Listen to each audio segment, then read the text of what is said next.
Baba hayır. Baba aç gözünü yalvarırım. Ali bir şey yap. Allah kahretsin Köksal. Niye atladın Ali'nin önüne?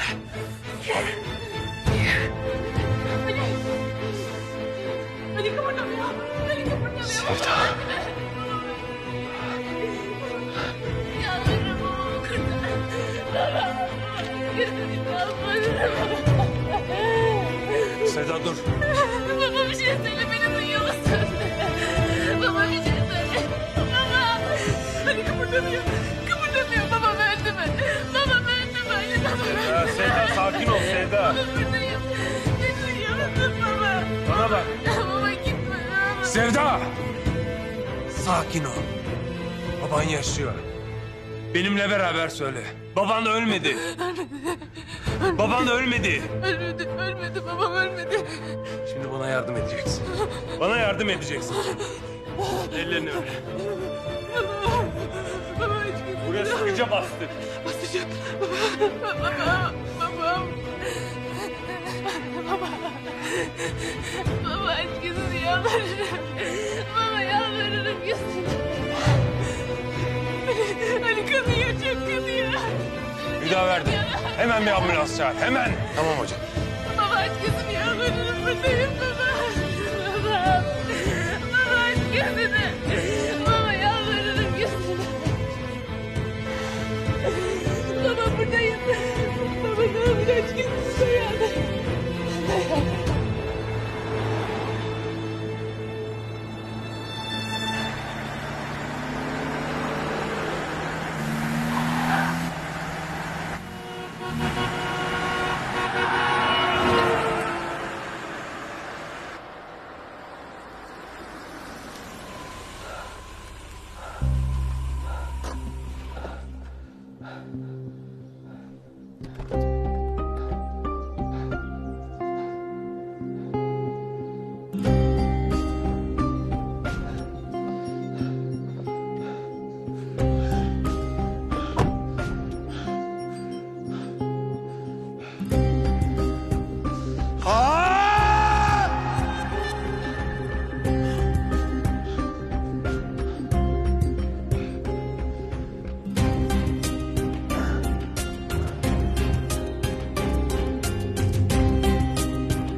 Buldum seni.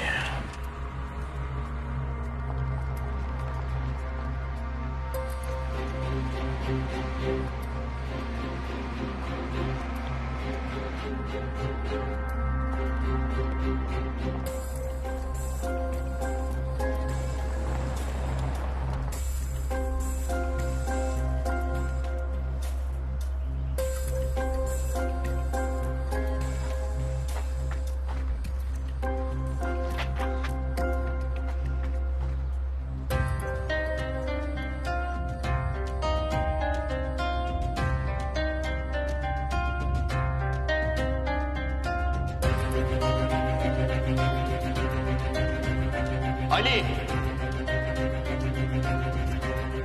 Ali Hürol! Ne yapacağım? Söyle. Nasıl durduracağım bu herifi? Ne yapacağım?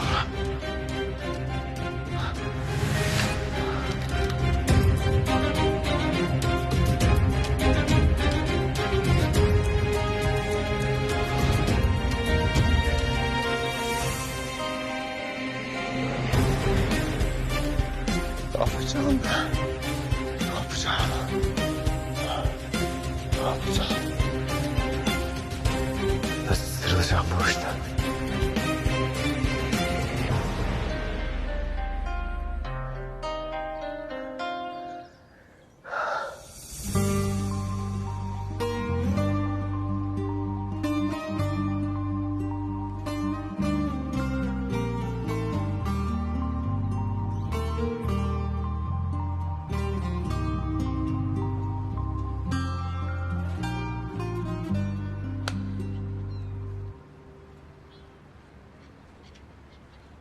İstemiyorsun değil mi? Hı? İstemiyorsun. Sen şimdi diyeceksin ki daha çok erken pilot. Evlilik ciddi bir müessese pilot. Acele etmeyelim, bekleyelim diyeceksin. Ulan millet metrobüs kuyruğunda bu kadar çok beklemiyor be. Biz neye bekliyoruz? Ya daha ne yapayım ben ya? Allah'ını seviyorsan ben daha ne yapayım? He? Senin için silahı bıraktım. 5 para etmeyen adamlara eyvallah çektim. Ben daha ne yapayım? Söyle o zaman. Ne yapacağımı, ne düşüneceğimi, nasıl yaşayacağımı söyle. Çünkü ben yolumu kaybettim. Ben yolumu bulamıyorum Duygum. Ben artık hiçbir şey bilmiyorum. Bir tek seni biliyorum. Pilot. Ha tamam. Yanlış anlama. Pişman değilim. Hepsini bile isteye yaptım. Gene olsa gene yaparım. O başka. Ama ben anladım. Vallahi anladım. Bizim yollarımızın artık kesişmeyeceğini anladım. Evet. Tamam o zaman. Madem istemiyorsun. O zaman birbirimizin zamanını daha fazla çalmayalım. Evet. Ne yani ben gideyim mi? Evet. Şimdi sen de mi gideceksin? Evet. Ona evet, buna evet. Bir bana evet değil. Bir de halimi görmüyormuş gibi karşıma geçmiş gülüyorsun Duygu. Evet. Neye evet ya Duygu, neye evet? Bu sefer Allah aşkına bu sefer neye evet ya? Sana evet şapşal. Sana evet.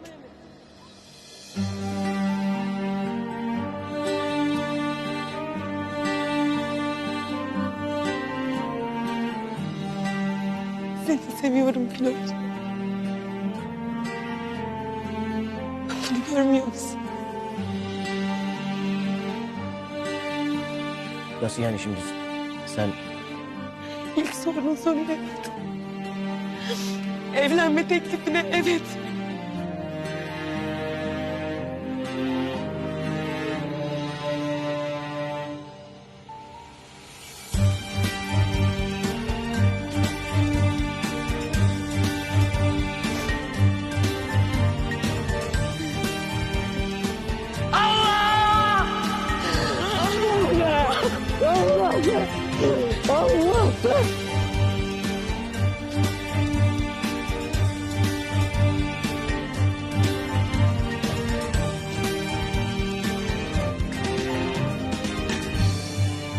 Babam.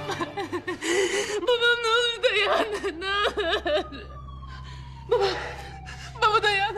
Baba dayan ne olur bizim için dayan. Yalvarırım bizim için dayan. Hüdaverdi. Ambulans geldi baba. Sen ambulansı içeri yönlendir. Tamam hocam. Kurtulacaksın. Kurtulacaksın, iyileşeceksin. Hani babam kurtulacak değil mi babam? Babam kurtulacak değil mi Ali?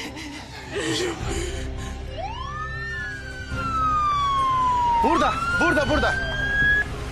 Burada.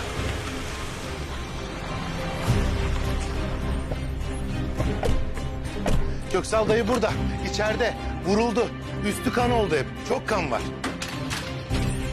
İçeride burada. Buradan. Burada. Gelin, gelin, gelin.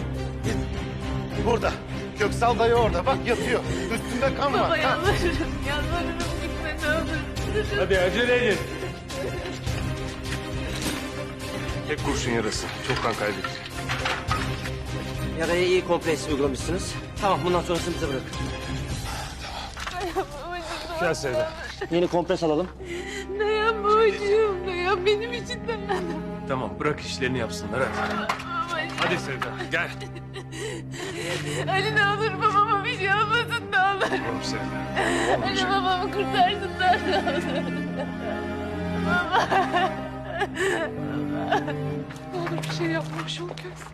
Ne olur bir şey söylememiş ol. Ya beni niye dinlemiyorsun? Niye tutturuyorsun söyleyeceğim.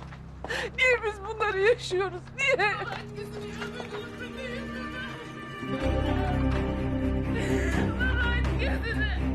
Baba yalvarırım gözüne. Köksal! Köksal! Köksal! Köksal! Köksal! Ne oldu? Ne oldu? Ne oldu kocama? Ha? hanımefendi müsaade edin lütfen. Yaşayacak mı? Yaşayacak mı? Kocaman yaşayacak. Hanımefendi hastaneye yetişmemiz lazım.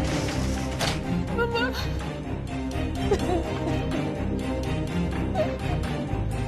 Ben de geleceğim. Ben de geleceğim. Bırakmam kocamı. Tamam siz de binin.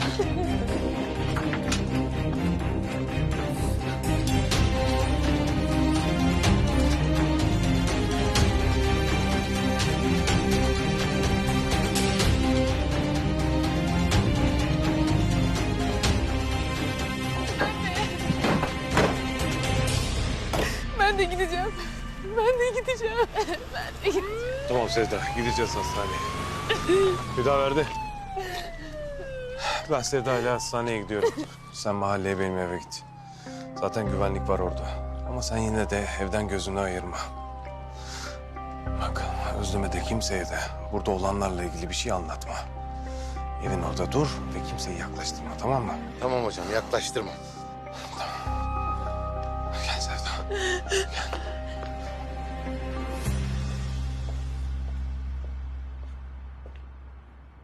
Ali amca yalancı mı anne? Aa, o nereden çıktı oluşu? Ama sözünü tutmalı. Luna Park'a gidecektik ama gelmedi. Hani Ali amca kahraman ya, yine birini kurtarmaya gitti oğlum.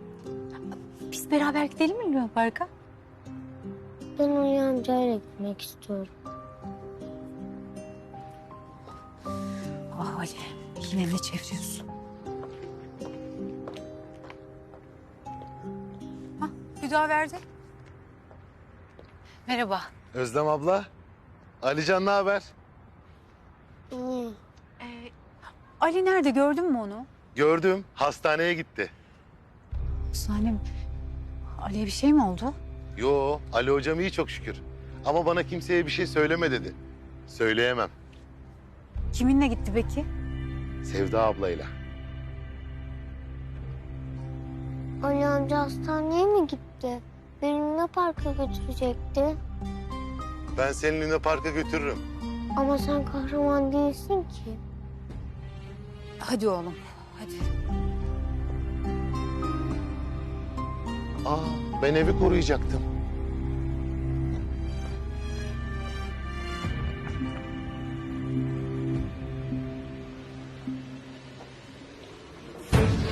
Hadi arkadaşlar, hadi. Çok kan kaybediyor, hadi. Köksal. Sakın ölme, tamam Köksal. Köksal ne olur dayan.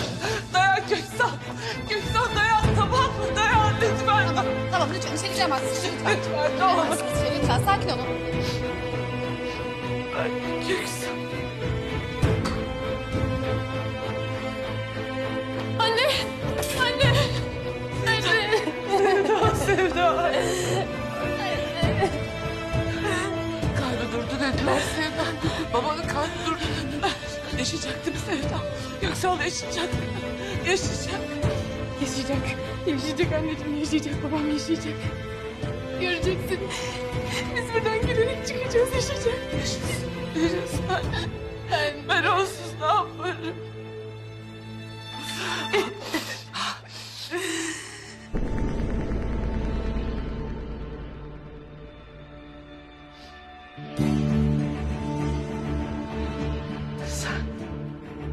Sen kocamı sen vurdun. Nasıl yaparsın bunu? Anne! Nasıl? Anne! Nasıl kıyarsın benim Köksal'ıma nasıl? Hayır, hayır öyle bir şey yapmadı.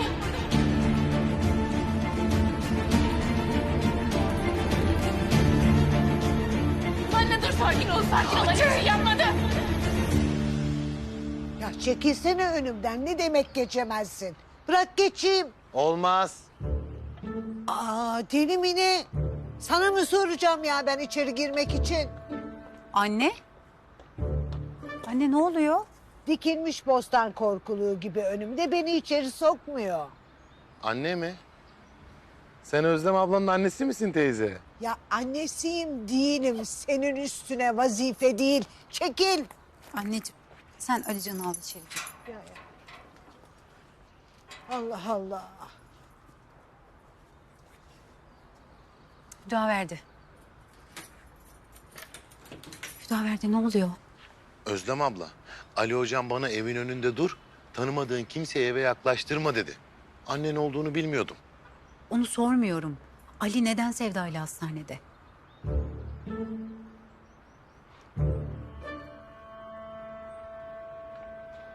Anne dur sakin ol sakin ol. Anne bir şey yapmadı.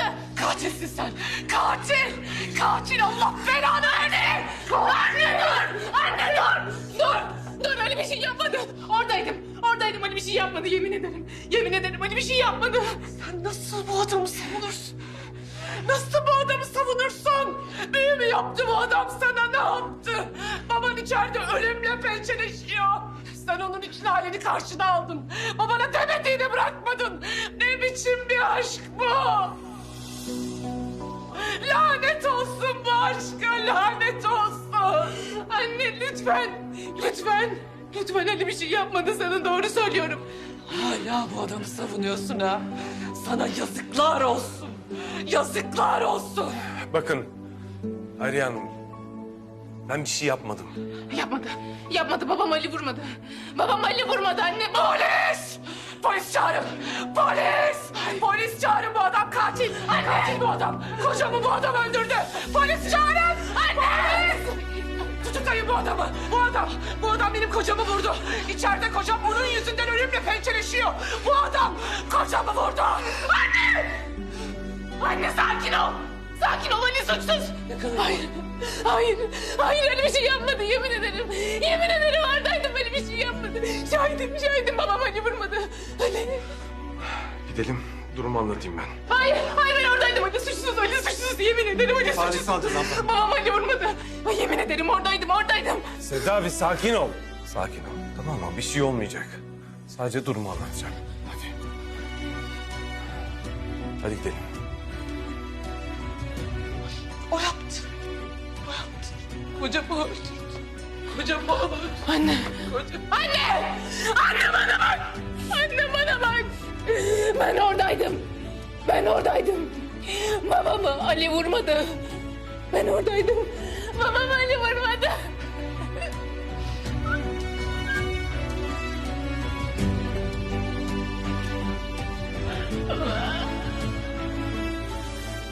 Ya ne demek söylemem? Söylesene. Ali hocam bana hiç kimseye bir şey söyleme dedi. Çok kızar bana. Söyleyemem. Aynı şeyi söyleyip durma yeter. Aa, sen de hep aynı şeyi söylüyorsun. Ay Hüdaverdi.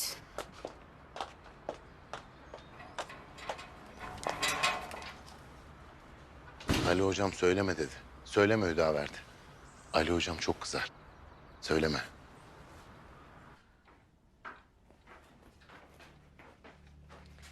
Nereye gitmiş bu Ali Efendi? Yine başını derde sokmadı inşallah. Bilmiyorum. Ama hastaneye gitmiş. O kızla beraber. Sevda'yla. Gelince öğreneceğim artık.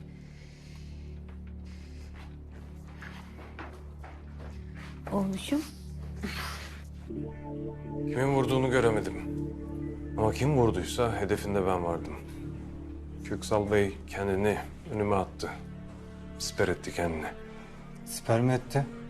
Eşi kocamı öldürdü diyordu sizin için. O orada değildi ki. Kızları Sevda Hanım ve bir arkadaşım oradaydı. Onlar tanıklık edebilirler.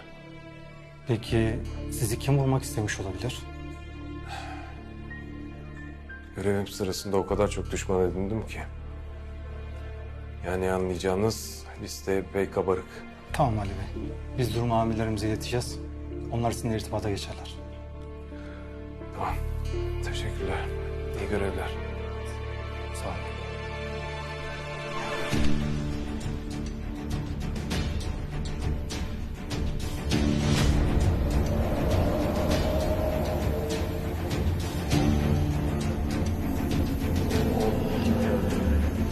Elniko'nun yanında ne işim oldu? Daha da önemlisi, oğlunu kimin öldürdüğünü öğrenmek istiyorsan hemen benimle buluş Ali Hoca.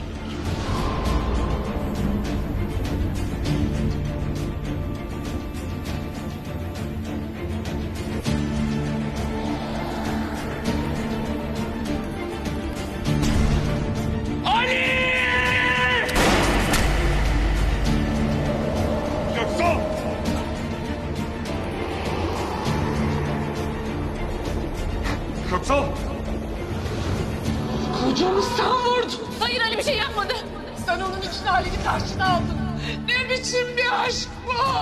Lanet olsun bu aşka, lanet olsun.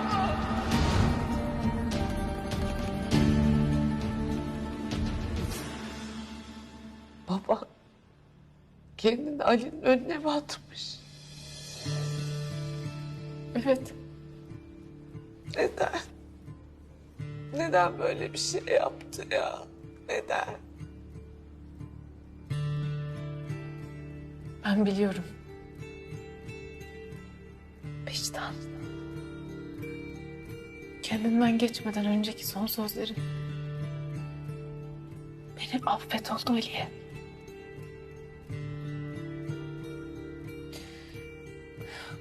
Baba.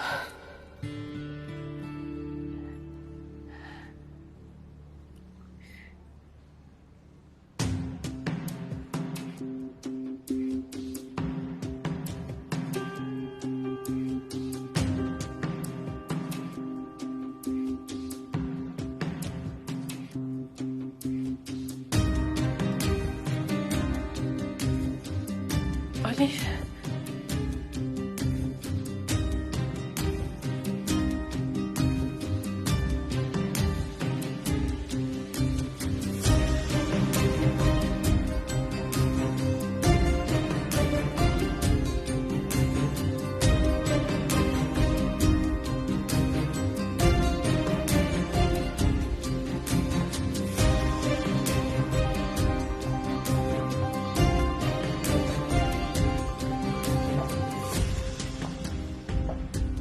Ali.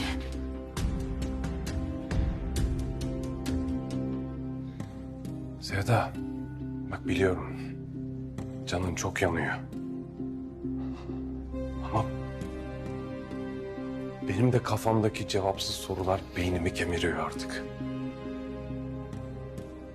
Bana anlat. Lütfen. Baban Süleyman'la ilgili ne söyleyecekti bana?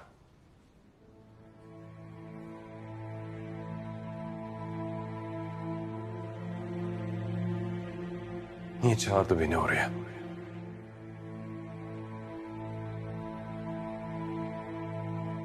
Süleyman'ın ölümü hakkında bir şey mi biliyor?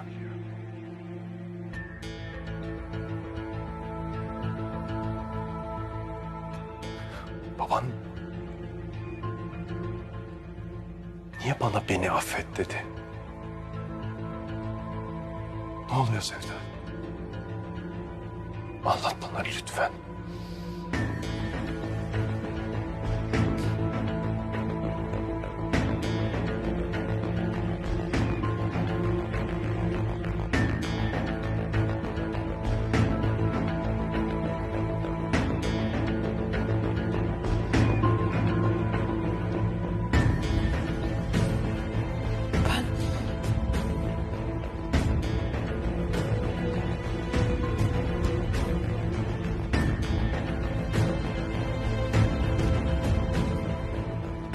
Anlatacağım.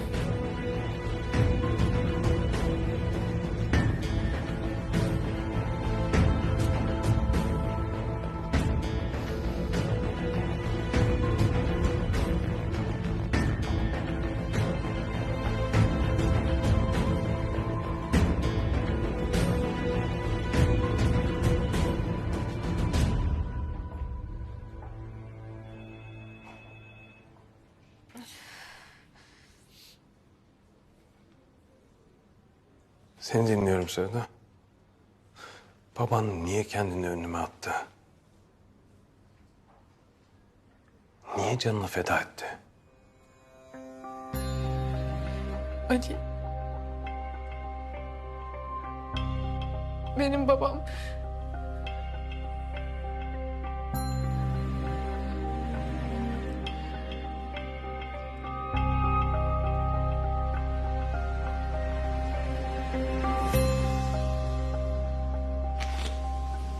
Doktor bey, doktor bey. Kocam nasıl? İyi değil mi? Yaşayacak değil mi? Nasıl kocam? Nasıl geçti? Ne oldu? Maalesef hastayı kaybettik. Başınız sağ olsun.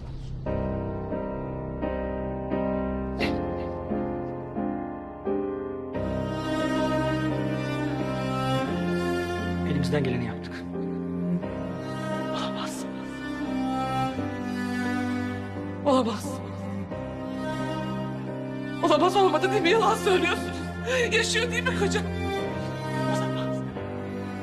Olamaz.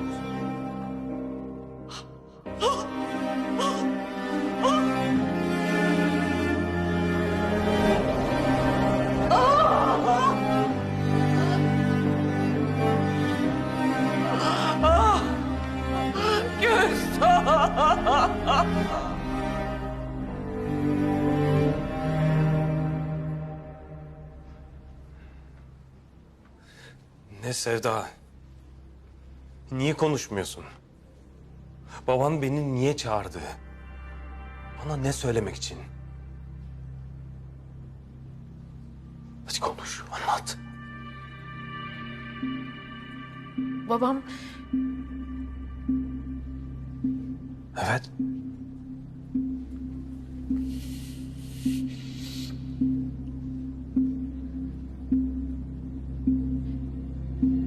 Süleyman'ın öldürüldüğü gün oradaymış. Ne demek baban oradaymış?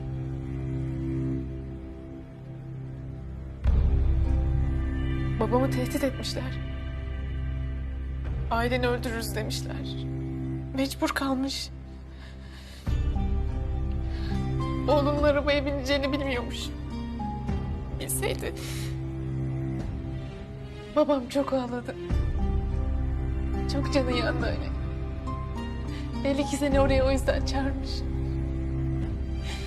Her şeyi söyleyip yükünden kurtulmak için. Neyi? Söylemek için Sevda. Baban ne yapmış?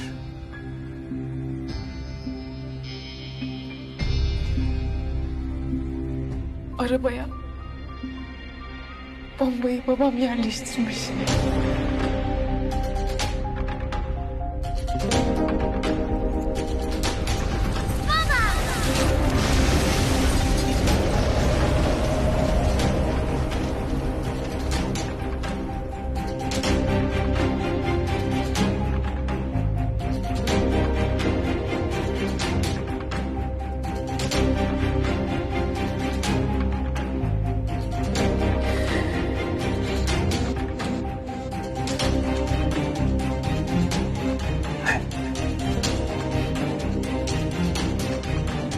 Benim babam senin oğlunun katili Ali.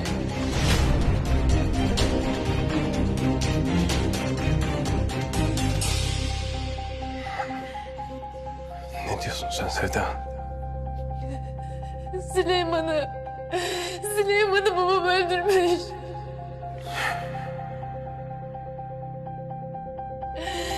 Süleyman'ı babam öldürmüş.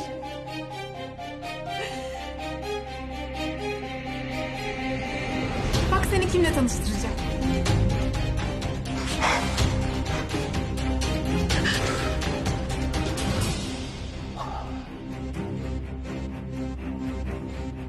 Hayır, hayır. Hayır. Doğru olamaz bu. Sen çok üzgünsün o yüzden. Keşke doğru olmasaydı. Keşke doğru olmasaydı. Benim babam senin oğlunu katil.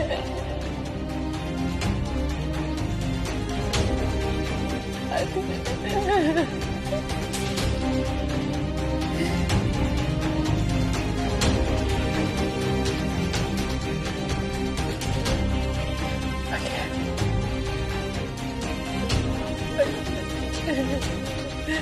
Hadi ben.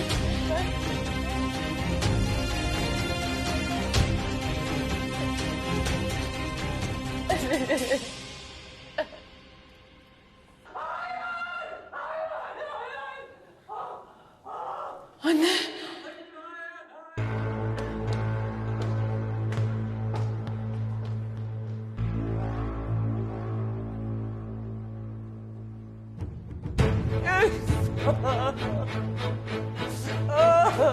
Anne.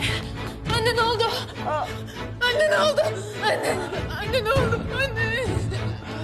Babanı öldü diyorlar. Babanı öldü diyorlar.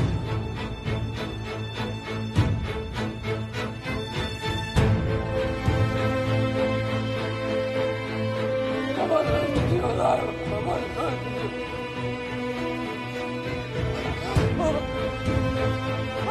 Babanı öldü diyorlar.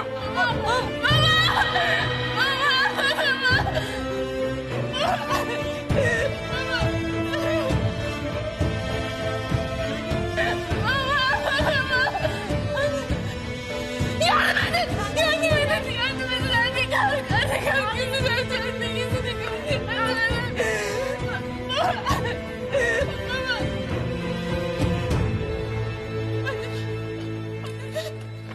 Anne gözünü aç! Anne! Bir sakinleştirici yapın. Anne gözünü aç! Anne gözünü aç!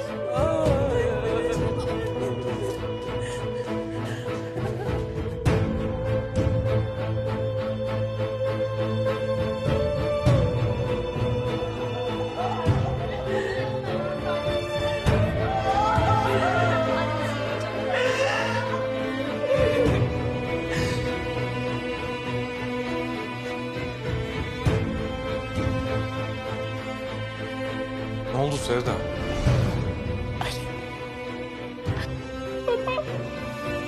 Baban mı bir şey söyledi? Bak neyden kaçıyorsun bilmiyorum. Ama kaçmak çözüm değil. Yalnızlığını arttırır sadece. Bence ablam hala seni seviyor abi.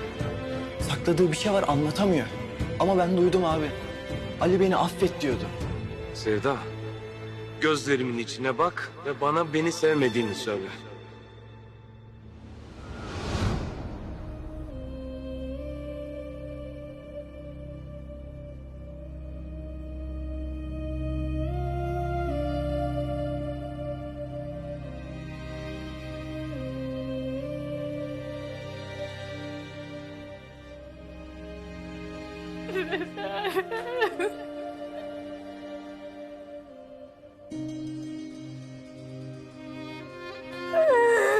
Anne. Sakin ol tamam. Babamı tehdit etmişler. Arabaya bombayı babam yerleştirmiş. Süleyman'ı babam öldürmüş.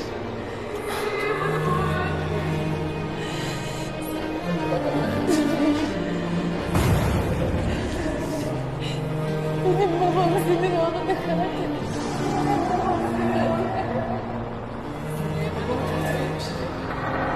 Aileni öldürmek istemişler. Mecbur kalmış. Bombayı babam yerleştirmiş. Benim babam senin oğlunu katil.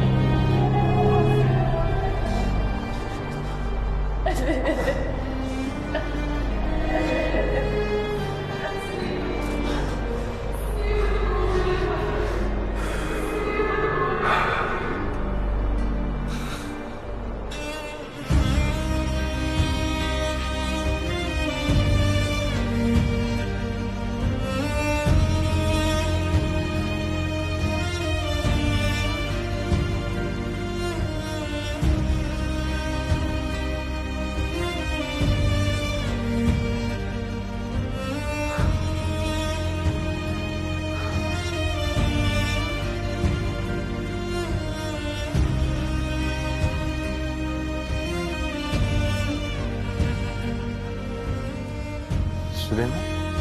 Baba.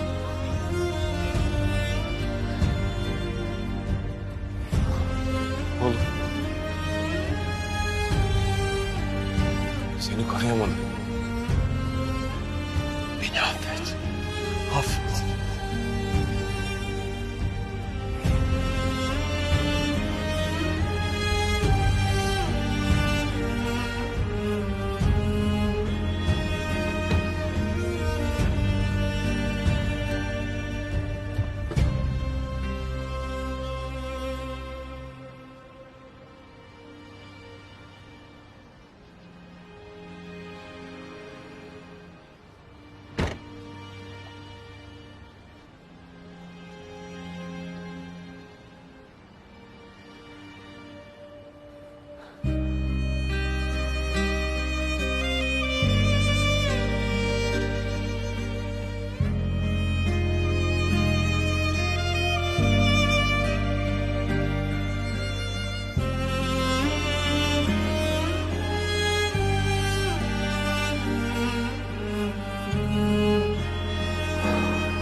Seni ilk gördüğüm an dedim ki... Bende ne eksikse o gözlerde var. Ben neyi arıyorsam işte tam karşımda.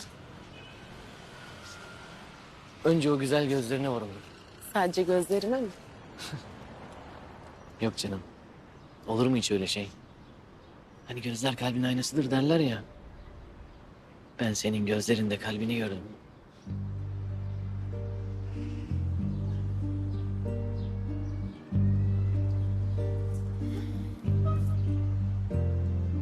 İşte gerçek dünyaya döndük. Ve bitti bu güzel an. Sen gideceksin. Sen iste. Ben hiç gitmeyeyim. Hep yanında kalayım. O güzel gözlerin benim gökyüzüm olsun.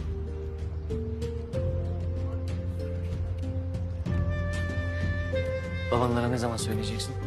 Bilmem, uygun bir an bulunca söyleyeceğim. Gitmeden bir vedalaşsak mı? Vedalaşsak? Yani sözlü olarak, usulünce. Olur. Duygu, pilot. Baba, ne oldu, ne bu halin? Sevda'nın babası, Köksal. Ölmüş. Ne?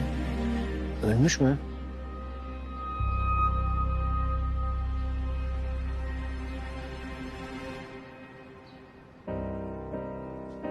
Köksal, beni bırakıp nereye gittin Köksal? Beni bırakıp nereye gittin?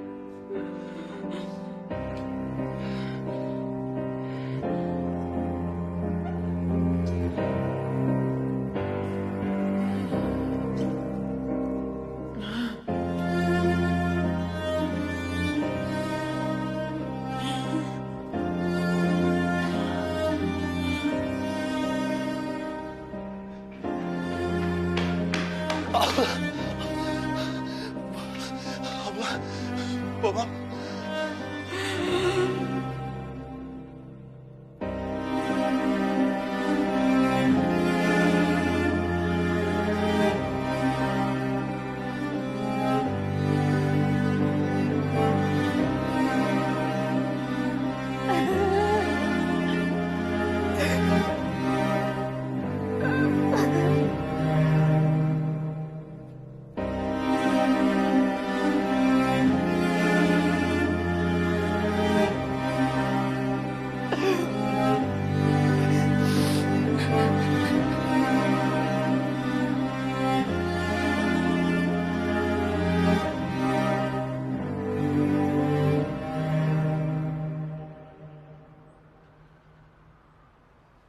Hocam.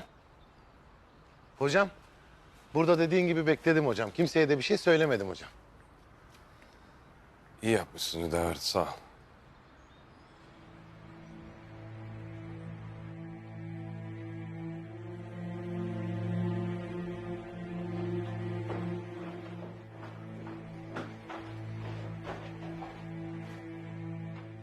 Ömrün bu adamı beklemekle geçti. Ne alakası var anne? Aynı şey mi? Ben anlarım senin hallerinden. Üf, anne ne olur başlama yine. Hiç sırası değil.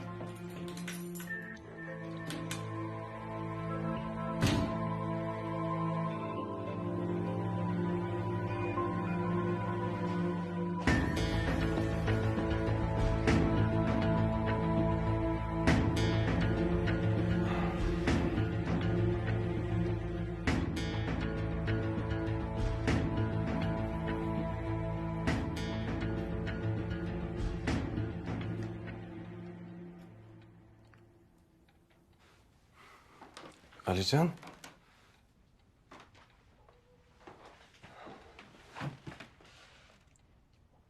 Oğlum. Ben sana küstüm Ali amca.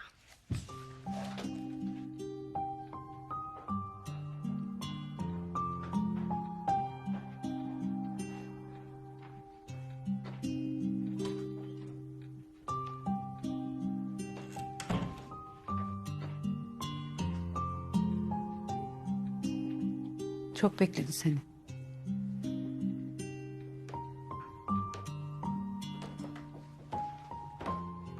Ali. Neredeydin sen?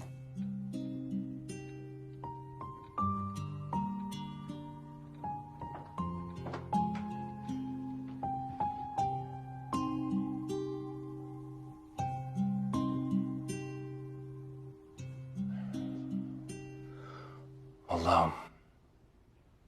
Bu nasıl olur Allah'ım?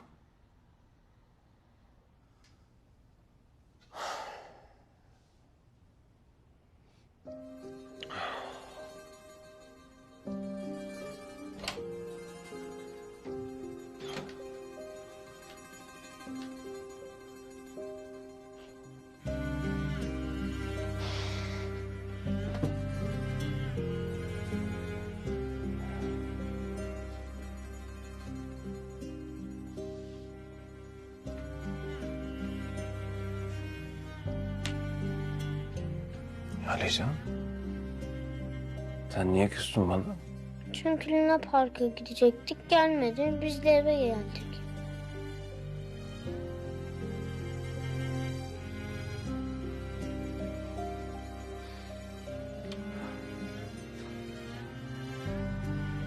Özür dilerim.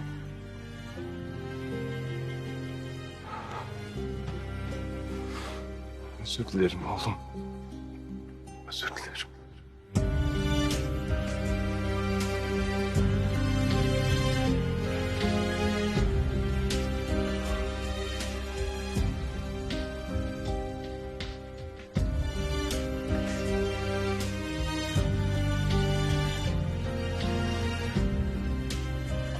İnşallah rahat uyumuştur Köksal.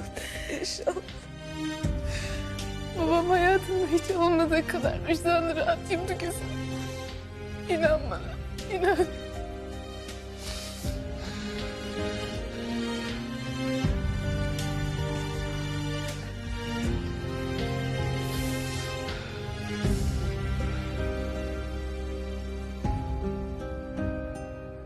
Ali böyle susarak olmaz. Ya birdenbire telefon geliyor gidiyorsun. Sonra hastane filan. Hüdaverdi'ye de tembih etmişsin kimseye bir şey söyleme diye. Yine neler oluyor Ali söyler misin? Özlem bir şey sorma. Bak bunları konuşmanın hiç sırası değil. Hayır Ali sırası şimdi. Oğlumuzun hayatı mevzu bahis. 2 gün sonra ilik vereceksin. Üzerindeki kan neydi? Apar topar nereye gittin bana söyleyeceksin. Peki. Oğlumuzun gerçek katilinin kim olduğunu öğrenmeye gittim.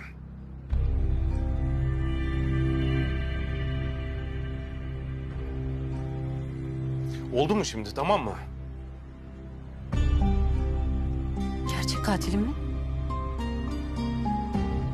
Biri aradı. Süleyman'ın gerçek katilinin kim olduğunu bildiğini söyledi bana. Onun için gittim. Gerçek katilim. Kim? Kim söyleyecekti? Kim biliyormuş gerçek katili? Söylesene Ali. Oğlumun katili kimmiş? Kim biliyormuş gerçeği? Sorma Özlem, tamam mı? Sorma. O kız her şeyde yanında. Ama ben oğlumla ilgili gerçeği öğrenmek için sormayayım öyle mi? Hangi kız? Kimden bahsediyorsun sen? Sevda. Hüdaverdi söyledi onunla birlikteymişsin.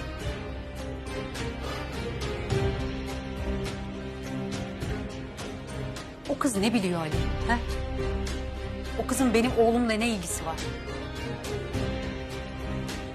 Yoksa onu söyleyecekti gerçek katil.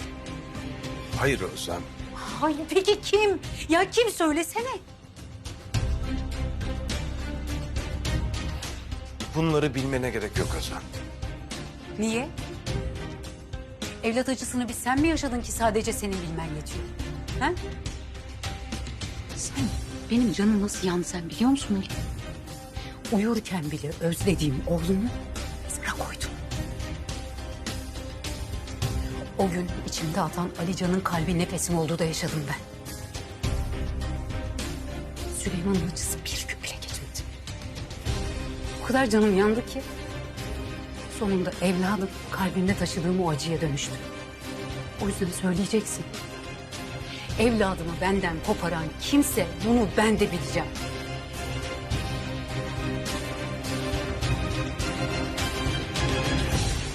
Hadi cevap ver bana diyorum. Süleyman'ın katili yaşıyor mu? Hayır Özlem. Hayır, yaşamıyor. Tam çıldıracağım ben. Ben hiçbir şey anlamıyorum. Özlem. Başka bir şey sorma. Tamam mı? Lütfen. Sormayayım ben değil mi? Sormayayım. Ali yine gitsin eskisi gibi bir şeyler yapsın ama Özlem hiçbir şey sormasın. Bak eğer bir şey biliyorsan ve bana söylemiyorsan bu sefer sadece beni değil oğlumu da göremezsin.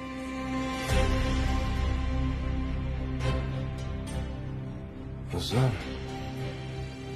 Sen ne dediğinin farkında mısın? Sen daha bana yıllarca göstermediğin oğlumun hesabını vermedin. Böyle bir şey yapamazsın. Yaparım. Oğlumu bir daha asla göremezsin. Çünkü senin sırlarına bir evlat daha kurban vermeye benim hiç niyetim yok.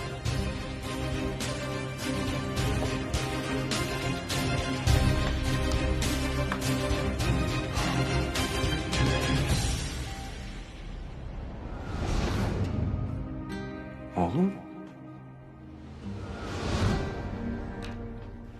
Anneanne, Ali amcam neden oğlum dedi? Hem ben onun oğlu değilim ki. Yok öyle lafın gelişi. Alican. Hadi toparlan. Gidiyoruz. Nereye? Evimize. Hayır, ben gitmeyeceğim. Ne demek gitmeyeceğim Alican? Orası bizim evimiz. Bana ne? Gitmeyeceğim. Hem o eve kötü adamlar geliyor.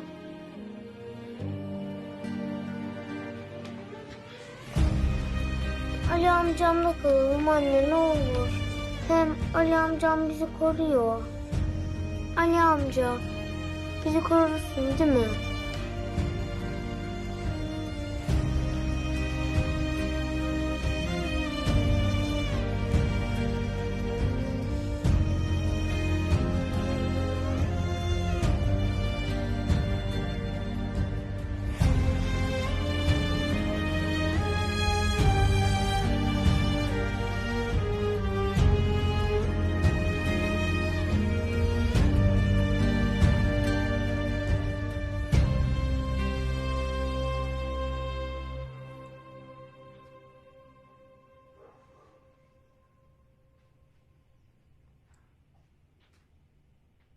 Ben bugün hayattaki en büyük korkumla yüzleştim Uygar.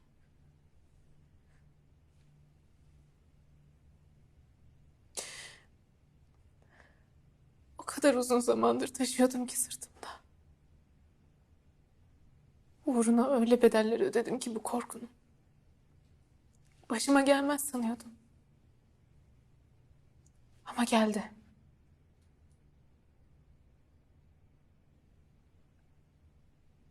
Önce senin yüzünden sevdiğim adamı kaybettim. Sonra da babamı kaybettim.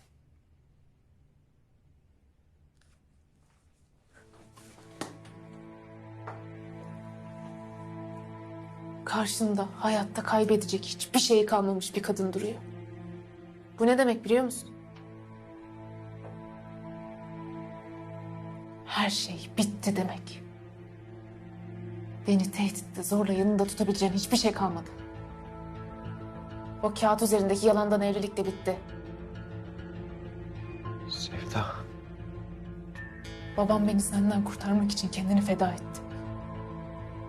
Babamın boşu boşuna ölmediğini sana göstereceğim. Babam beni sinirlerimden kurtardı. Evet.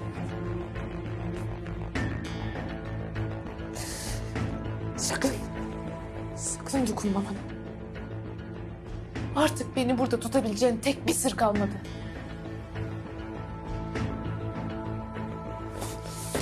Çek elini. Pislik herif.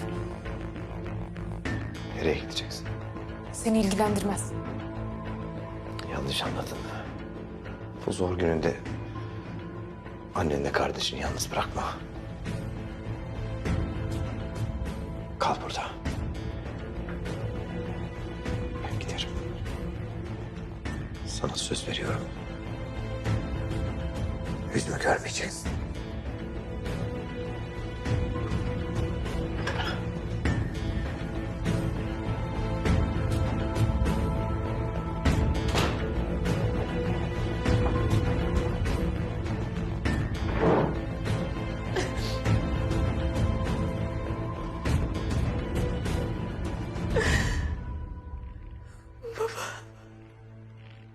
Babacığım.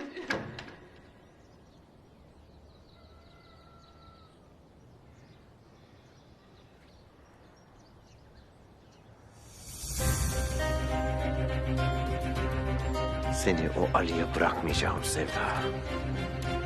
Seni ondan ebediyen koparacağım. Sen beni hiç tanıyamamışsın. Oyun daha yeni başlıyor.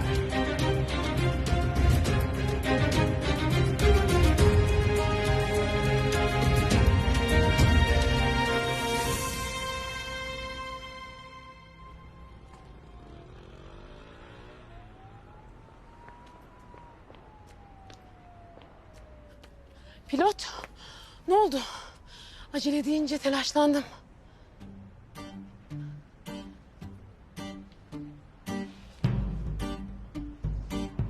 Pilot ne oldu? Bir şey olmadı değil mi?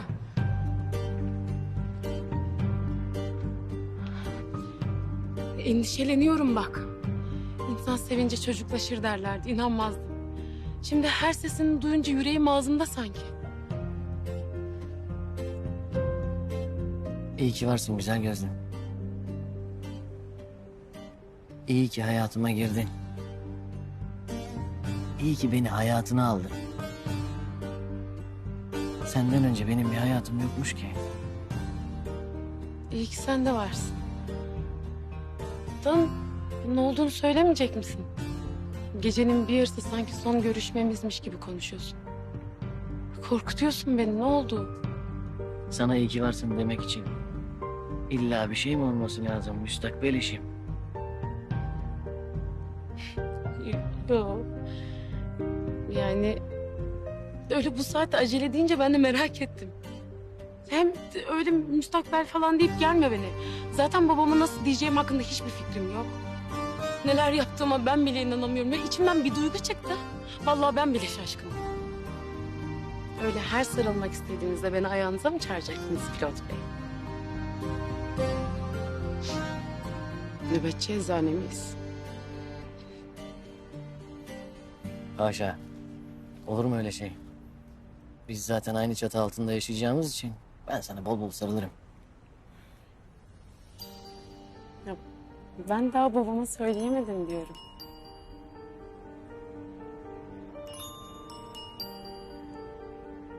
Sen ne zaman, nasıl uygun görürsen o zaman konuşursun babamla. Ben de çiçeğimi, çikolatamı alır gelirim, babanın elini öperim.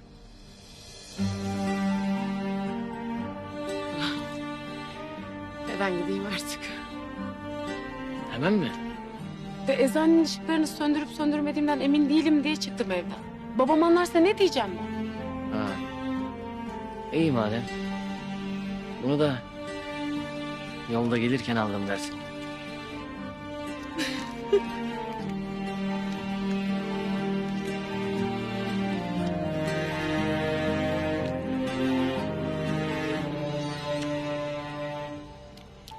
Görüşürüz. Duygu. Efendim? Yok bir şey. Sadece gecenin son bakışını almak istedim o güzel gözlerinden.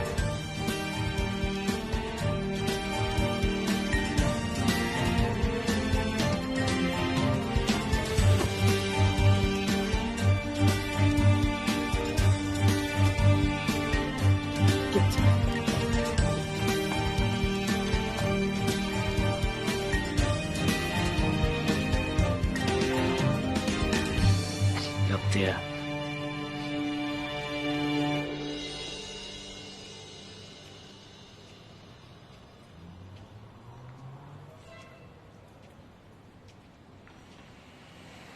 Hoca. Ali Hoca. Ulan adam duymuyor beni ya. Hoca. Hayırdır? Nerelere daldın sen böyle? Deminden beri sesleniyorum duymuyorsun. Neler oluyor hoca? Hoca. İyi misin sen? Değilim pilot. Hiç iyi değilim. Bak hoca. Biz senin gibi derin adam değiliz. Haddimize değil. Ama duvarını yiğidi gam öldürür derler. O yüzden eğer anlatmak istersen bu kulaklar emrine amade.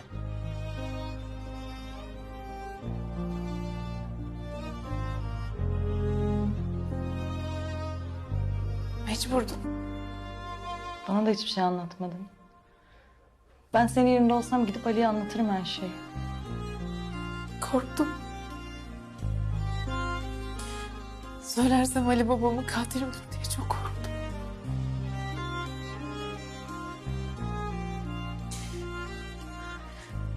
Babamı da Ali'yi de kaybetmemek için başka ne yapabilirdim ki? Haklısın kuzum. Baksana. İkisini de kaybettim.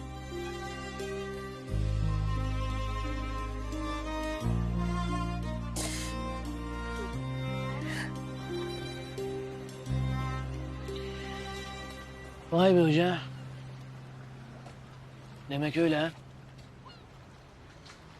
Bir yanda sevdan, diğer yanda oğlunun intikamı. Sen nasıl bir mengeneye sıkıştın kaldın öyle hoca? Bir de Sevda bunu sana bile bile söylemedi ha.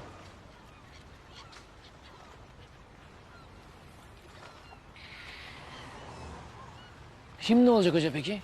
Hı? Bak, kitabın direkt ortasından başlıyorum. Sevda'yı affedebilecek misin? Keşke o Uygar şerefsiziyle evlenmeden önce seninle bir konuşsaydı. Biliyorum. Ali asla affetmez beni. Susmam bir yana. Ben onun oğlunun katilinin kızıyım Tuğçe. Ne yaparsam yapayım hiçbir zaman bu değişmeyecek. Hiçbir zaman. İyi ama babanın günahının bedelini niye sen ödüyorsun? Sevda senin suçun ne? Ali sevmek mi?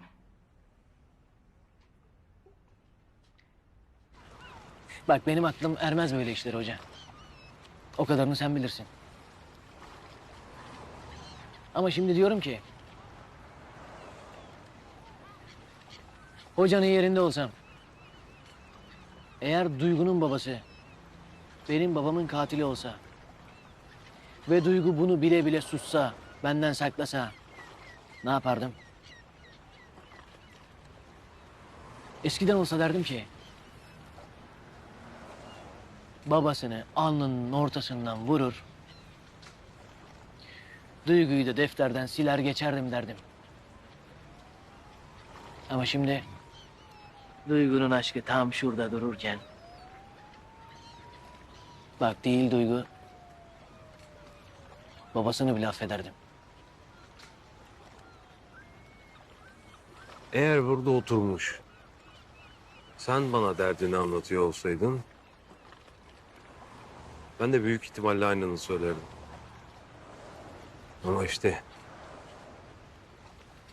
İnsan kendisi sınanmadan... Bilemiyormuş ne yapacağını. Eyvallah. Sınanan sensin hoca. Ama gönül adamı olan da... Kendini günahtan sakınan da sensin. Yani? Yanisi şu. Kestirip atmak, yürüyüp gitmek bizim gibi adamların işi. Allah bunu sana bizim gibi biri ol diye mi yaşatıyor sence? Hı? Bak ben hayat bilgisi dersinden kalmıştım hoca. O kadarından anlamam. Ama şimdi ne olacak hoca? He? Nasıl atlatacaksın bu imtihanı?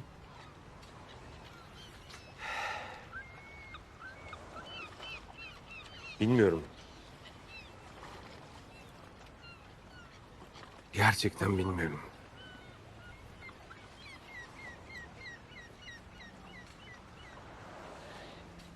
Allah kolaylık versin hoca.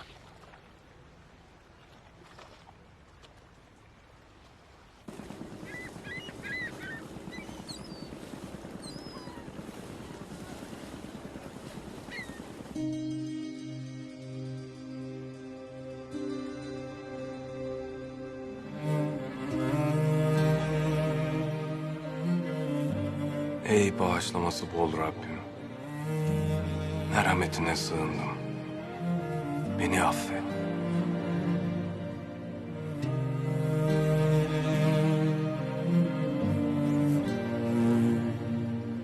Benden af dileyen, üstelik canımı kurtaran adama karşı içimdeki kini söküp al.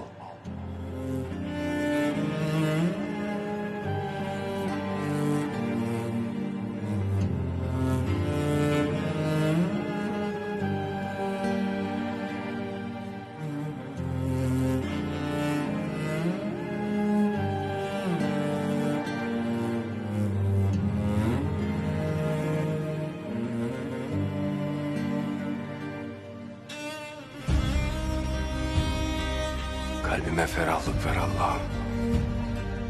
Ya oğlumu öldüren adamın kızına olan aşkımı içimden al, ya da bana bir yol göster.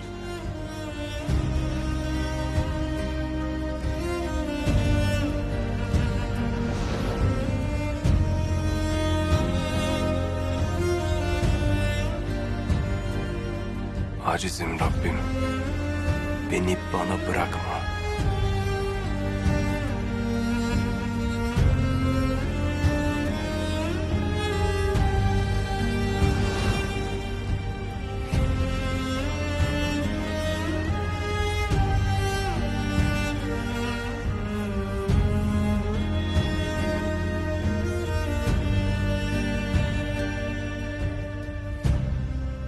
Çaresizim Allah'ım.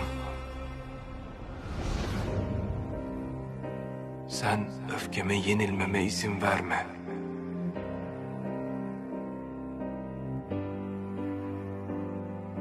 Nefsime mağlup etme beni.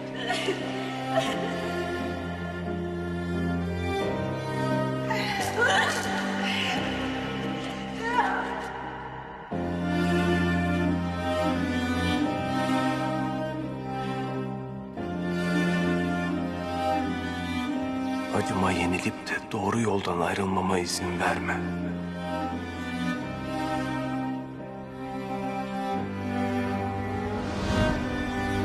Yol uzun, yol çetrefilli. Ne tarafa gideceğimi şaşırdım. Yolun bir yanı aşk, diğer yanı nefret.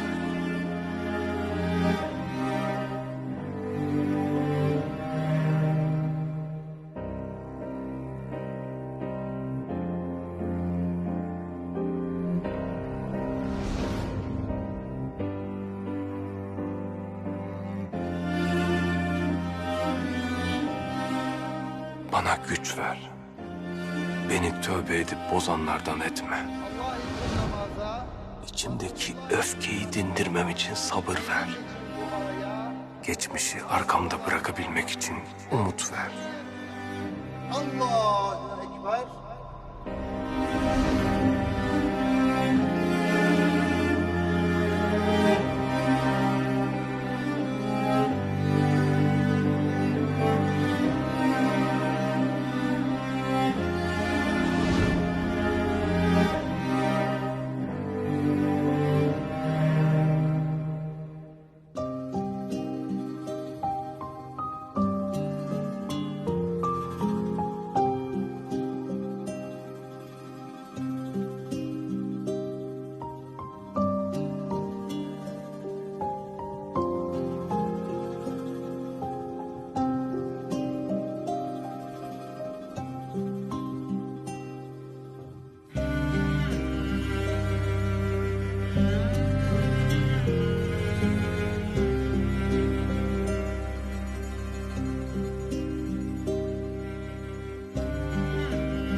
Polislerin ne işi var burada?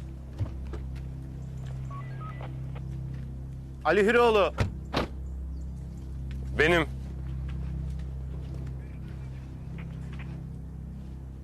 Köksal Eğilmez cinayetinden şüphelisiniz. Bizimle geleceksiniz.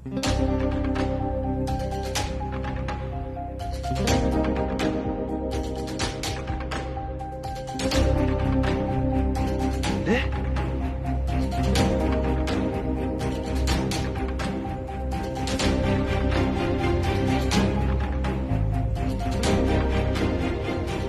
Buyurun.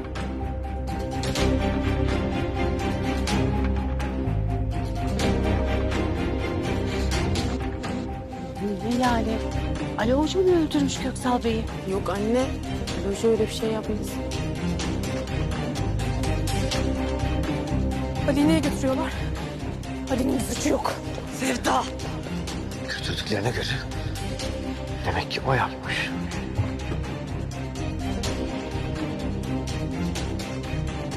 Adamın adı Ali Hüroğlu.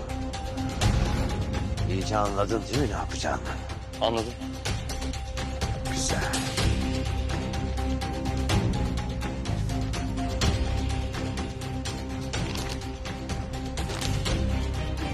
Bu daha avans.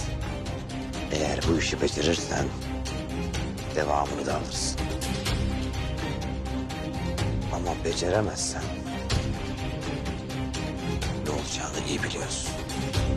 Tamam. Siz hiç merak etmeyin.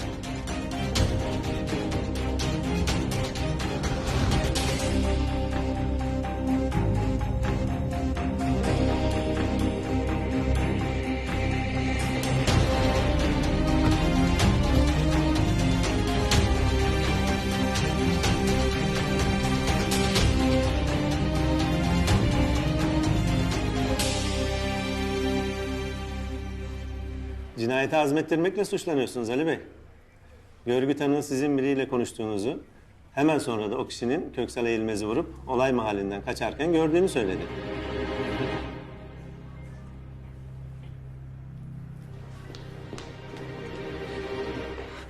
Ali'nin hiçbir suçu yok pilot.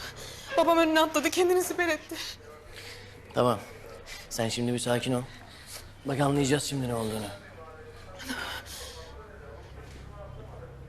Nasılsın pilot abi? Hayırdır abi? İyidir. İyidir de. Asıl sen hayırdır oğlum? Senin ne işin var emniyette? Yok ya, benlik bir mevzu değil. Tanıklık etmek için geldim. Ha. Ben Ali'ye bakmaya gidiyorum.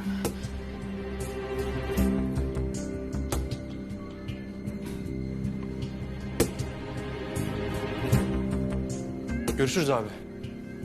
Görüşürüz.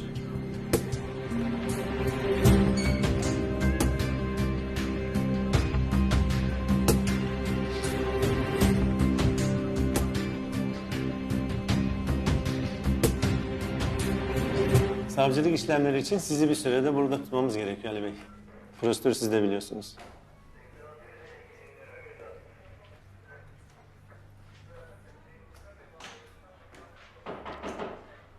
Gel. Ali!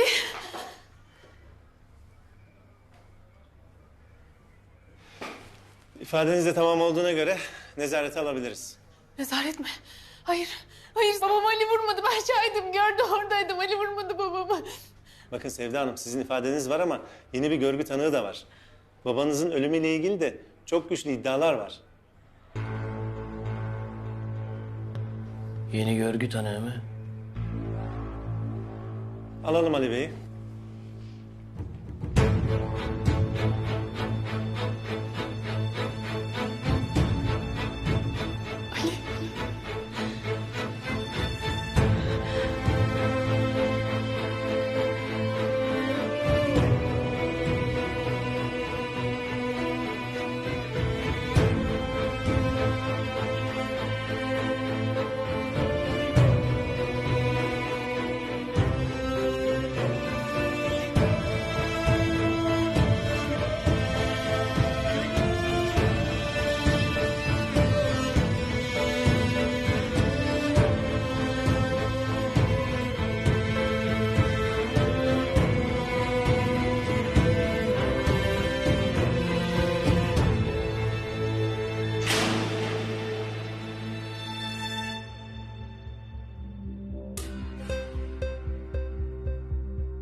soktunuz.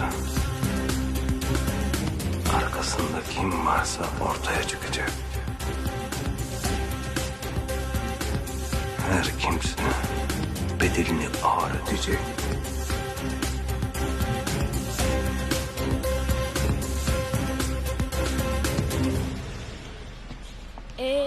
Ne oldu hoşlandığın o çocuk? Kim? Hangisinden bahsediyorsun? Kızım kaç tane var? Bizde bir tane bile yok. Ayarlasana bana da birisini. Ha? Şöyle kaslı, baklavalı olsun ama. Ay saçmalama Necla. Ay ben kimden bahsettiğini anlamadığım için öyle dedim. Sen ne diyorsun kızım? Ya tuhaf bir adı vardı hani. Bayılıyordun ya adama.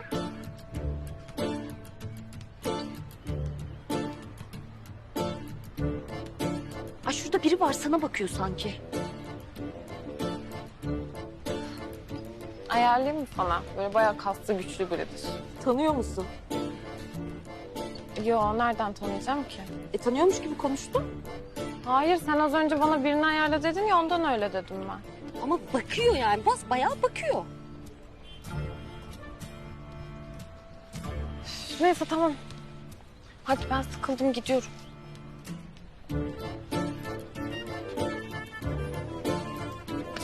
Ezgi. Nasılsın? Yanında arkadaşım var diye yanına gelmek istemedim. Kalktığını görünce yanına geldim. Ezgi, hani tanışmıyordunuz? Nasıl tanışmıyoruz? Ezgi benim sevgilim. Ya ne sevgilisi Hüda? Yok öyle bir şey. Oo, sevgilin mi senin? Hayır değil. Hüda verdi, biz sevgili değiliz. Ben senin nereden sevgilin oluyorum? Nereden biz nereden sevgili oluyoruz Ezgi? Olmuyorum işte. Ama birbirimize sarıldık biz. Ali hocam demişti ki insan sevdiğine sarılır. Biz sevmiyor muyuz birbirimizi? Sevmiyoruz. Ben sevmiyorum. Bayağı kaslı birini bulmuşsun Ezgi. Nasıl? Kaslıyım değil mi? Ya biz sevgili falan değiliz. Niye anlamıyorsunuz bunu? Adam sevgilim diyor, sarılmışsınız da. Necla, sen beni bu salağa mı layık görüyorsun?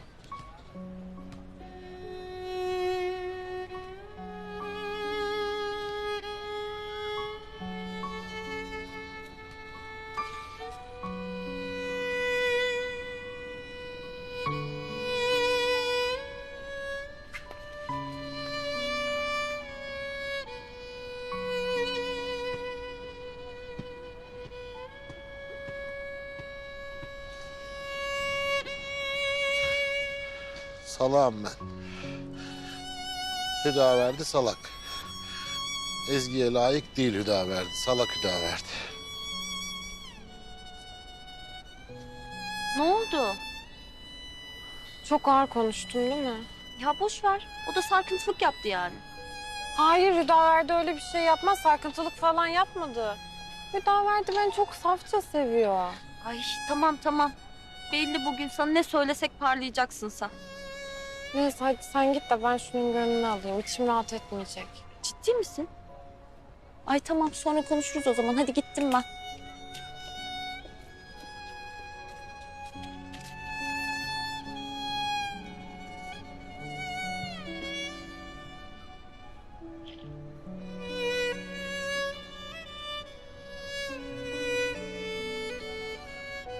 Özür dilerim Hüdaverdi. Ben salağım. Hüdaverdi salak. Sen onu sevemezsin. Yok öyle bir şey. Sen salak değilsin. Ben salağım. Biz salağız. Sen korkmadan içinden ne geliyorsa söylüyorsun. Sen o kadar cesur birisin ki Hüdaverdi.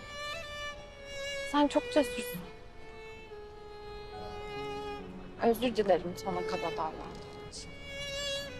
Ama onu arkadaşımın yanında sevgiliyiz deyince... Olmaz Hüdaverdi. Olmaz.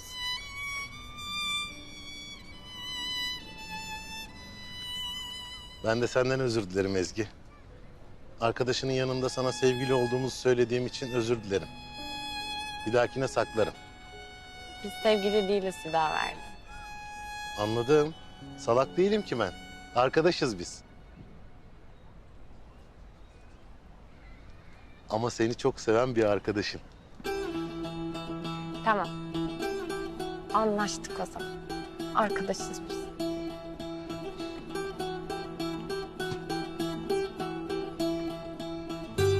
Cesur dedi bana. Bana cesur dedi. Cesurum ben. Bana cesur dedi. Cesurum ben. Cesursun dedi. Ben cesurum. Cesurum ben. Ben cesurum. Cesurum ben. Cesurum. Cesursun dedi bana. Cesursun.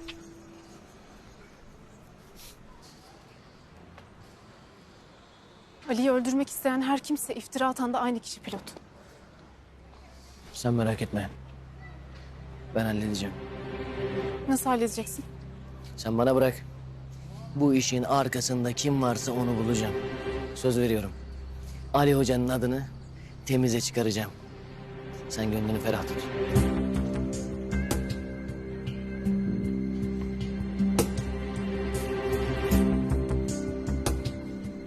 Senin ne işin var emniyette? Benlik bir mevzu değil. Tanıklık etmek için geldim. Ben Ali'ye bakmaya gidiyorum. Görüşürüz abi.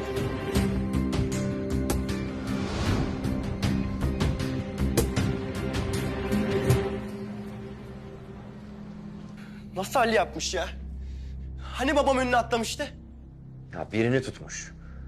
Kendi yapmamış. Ben de polisten öğrendim. Adam bu işlerin piri. Kendini suçsuz gösterecek düzeneyi kurup vurdurtmuş babana. Nasıl kıymış ya Köksal'ıma nasıl? Gün yüzü görmesin inşallah. Ya iyi de niye? Ali ile babamın ne alakası olabilir? Niye öldürsün benim babamı? Biriniz anlatacak mı artık? Ablan için tabii. Ali Sevda'nın peşindeydi. Baban konuşmaya gitmişti. Kızımın peşini bırak diye. Ali zaten baştan beri Sevda'nın benimle babanın zoruyla evlendiğini düşünürdü. Kaç kere tehdit etti rahmetliyi. Kendi gözlerimle gördüm, bizzat şahidim. Babam bütün iyi niyetiyle gitti konuşmak için ama adam çoktan pususunu kurdurmuş. Babam gidince de öldüreceğim onu. Öldüreceğim onu. Sinan! Sinan! Sinan! Anneciğim dur. Dur. Dur bak ben babanı daha yeni kaybettim. Sana bir şey olursa ben ne yaparım? Nasıl durayım anne? Nasıl durayım? Bunun hesabını soracağım senden Ali Hoca. Sinan dur. Ali'yi götürdüler biliyorsun. Tutuklamışlar. Zaten git sen de göremezsin. Sinan! Hayriye, bırakın gitsin. Biraz yalnız kalmaya ihtiyacı var. Onun için de çok zor. Genç yaşında babasını kaybetti. Uygar Bey, ben size çok teşekkür ederim. Gerçeği söylemediğiniz için. Daha babasının acısını yaşayamadan bir de katil olduğunu öğrenecekti. Çok teşekkür ederim.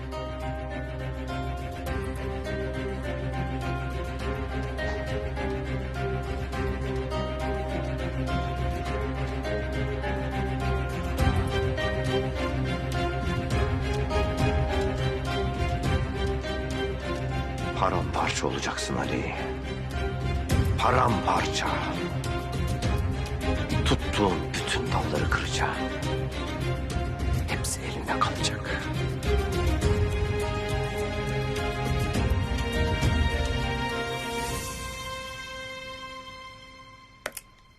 Of, kalemim kırıldı.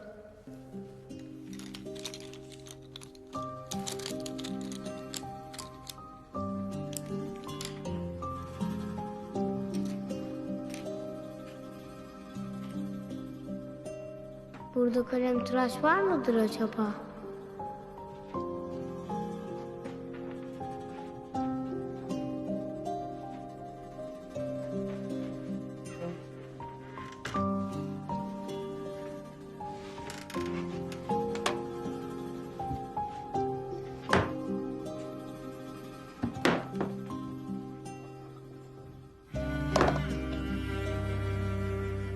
Aa, annem.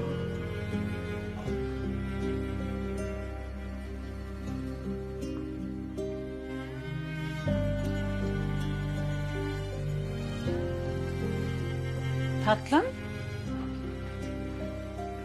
Anne, sen Ali amcanın oğlunu tanıyor muydun?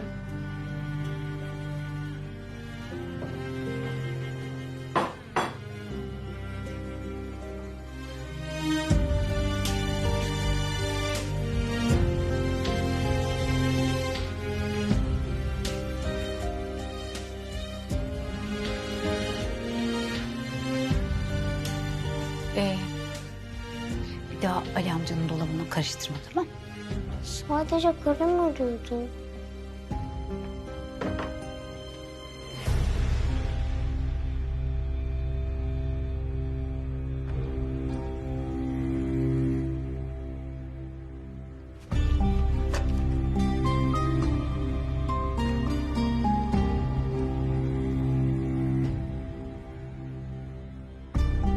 Anne, Ali amca bu ablayla mı evliymiş?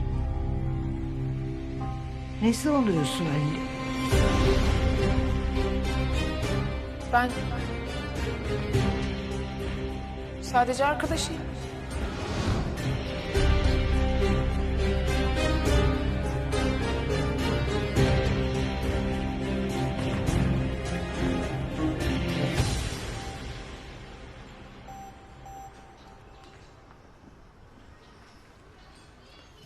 Sevda?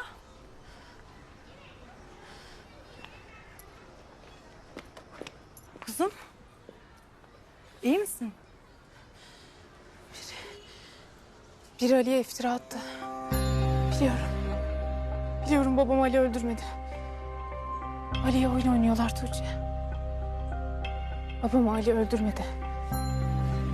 Tamam. Gel evde konuşalım.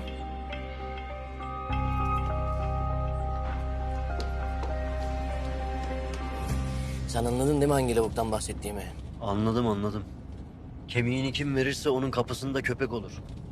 Kesin Kamil senin o emniyette gördüğün. Tazı Kamil diyorlar. Zaten Ali Hoca'nın adı geçince taz gibi kaçtı. Şuradan dön Ekrem.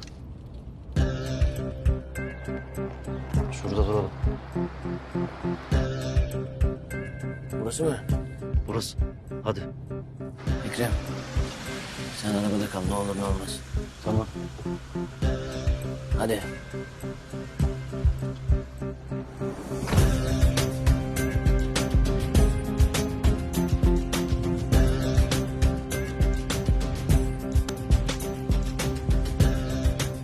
Alo. Kurt Bey. Ben sana müjdeli haberi vermedim. Müjde mi? Ha. Oho, sen müjdeler, aşklar, başka dünyanın adamı oldun çıktın pilot. Duygu'ya evlenme teklif ettim. Ve kabul etti. Evleniyorum lan. Ne lan bu tripler? He? Senden önce evleniyorum diye bu tripler değil mi? Ya ne tribi ne evlenmesi pilot. Sanki ben evlenmek istiyorum da. Ne oğlum o zaman bu tavır? He? Suratın sirke satıyor. He? Sanki cenaze haberi verdik lan. Ne yapayım pilot? Göbek mi atayım? Çok matah bir şey yapıyorsun da sanki. Tabii lan.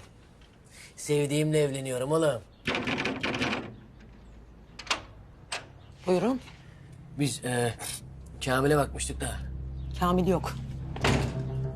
Nerede buluruz peki?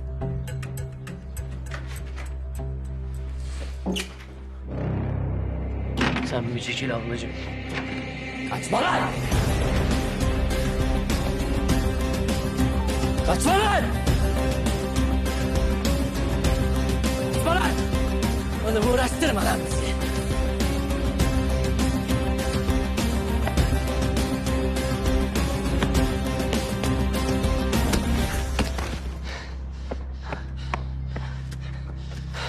Bana bak pilot. Ya bu aşk oyunu fazla uzamadı mı sence de kardeşim? He? Ya o aşk meşk tamam da evlenmek nedir birader? Delirdin mi sen? Aşk oyunu mu? Oğlum amca olacaksın lan amca. Gelip elini öpecekler işte, fena mı? Hala elini öpecekler diyor ya. Abi ben bir şey yapmadım. Sen sus lan! Oğlum madem bir şey yapmadın niye kaçıyordun lan o zaman? Abi vallahi billahi bir şey yapmadım. Kim tuttu lan seni? He? Ali Hoca'ya iftira atman için seni kim tuttu? Konuş sen! Abi vallahi öldürürler beni. Oğlum konuşmazsan zaten ben öldüreceğim seni. Hem de şimdi, burada. Konuşsana!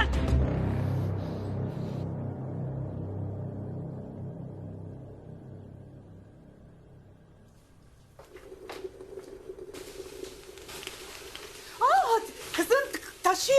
Dikkat etsene. Pardon, dalmış mı anne? Farkındayım. Dalmışsın. Senin neyin var Duygu? Yok bir şey. Var bir şey. Var. Sabahtan beri bir haller var sende ama ne acaba? Söylesene bakayım. Hadi.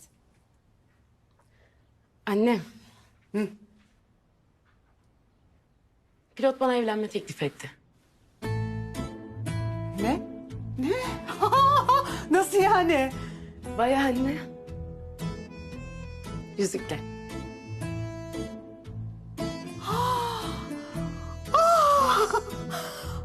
Ay, sen ne dedin peki? Evet dedim. Evet dedin. Babana sormadan. Soracağım. Soracağım anne. Ama hemen söyle. Olmaz öyle. Hemen söylemen lazım.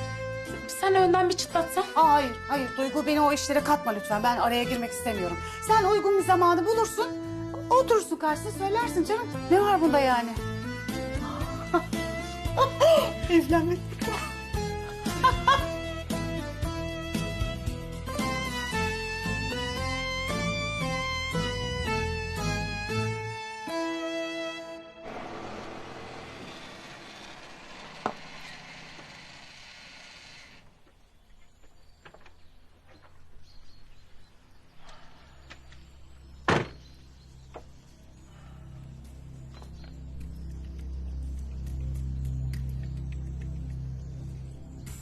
Ne yaptığını sanıyorsun sen?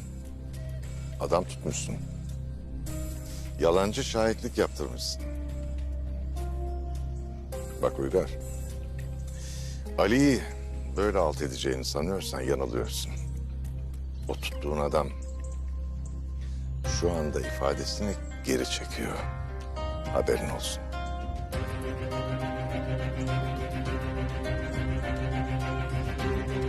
Köksal'ı sen mi öldürdün?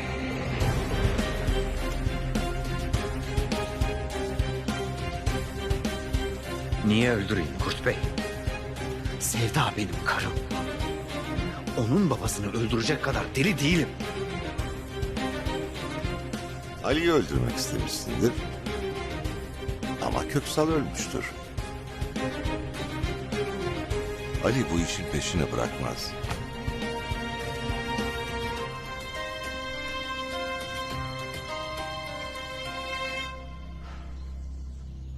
Bak Kurt Bey, bu iş bana sıçrarsa, benim başım belaya girerse, sen de yanarsın ona göre.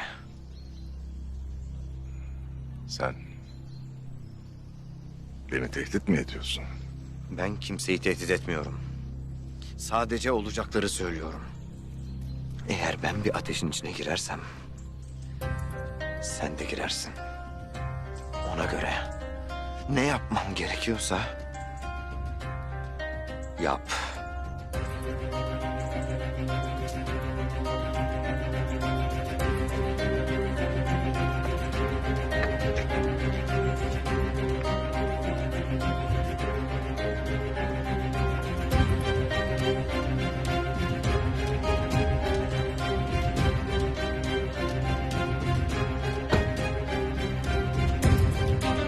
Seninle işim daha bitmedi Ali.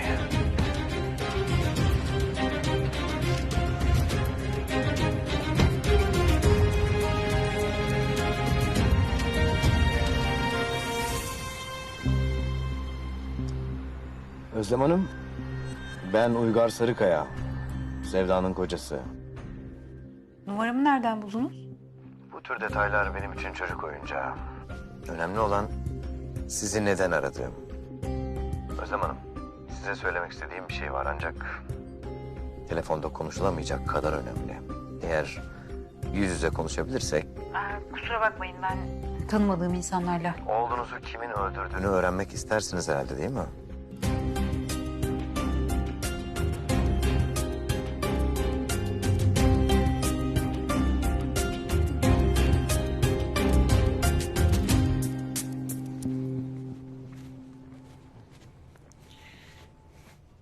Uygar'la arandaki meseleyi kendin çözersin diye polise Kamil'i kimin tuttuğunu söylemedim.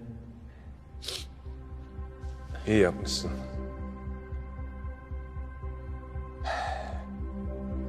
Uygar beni suçlayarak içeri attırmaya çalıştığına göre tam buradaydı Köksal. Kurşun vücuduna sağ taraftan girdi. Köksal'ı o mu vurdu? O şalık heriften her şeyi beklerim.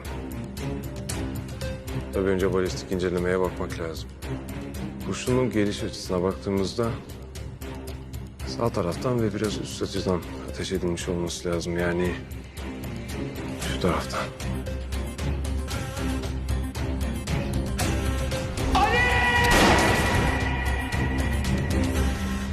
Burada siper almış.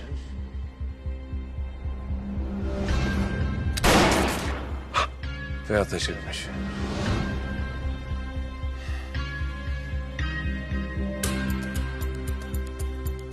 Hiçbir iz yok. Ne yapacaksın? Nasıl ispat edeceksin o şerefsizin yaptığını?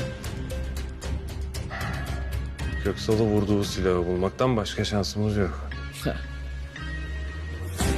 Çoktan yak etmiştir ha. Nasıl bulacaksın?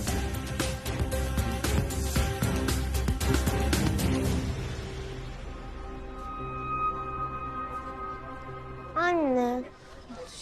Niye Ali amcamı beklemeden çıktık ki?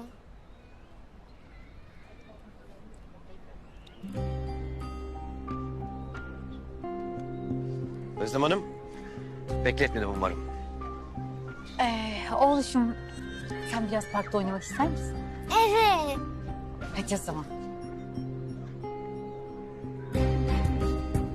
Biz birer kahve alabilir miyiz lütfen? Hemen getiriyorum.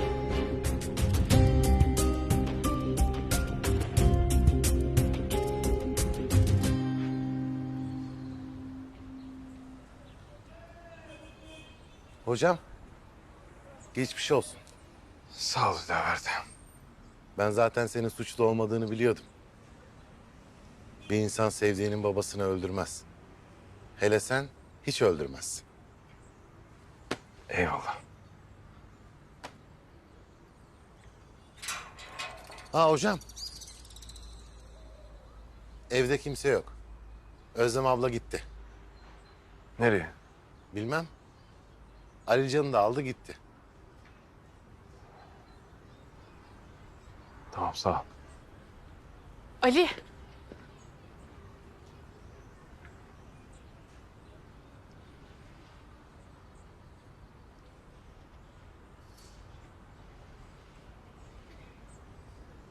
Biraz konuşabilir miyiz?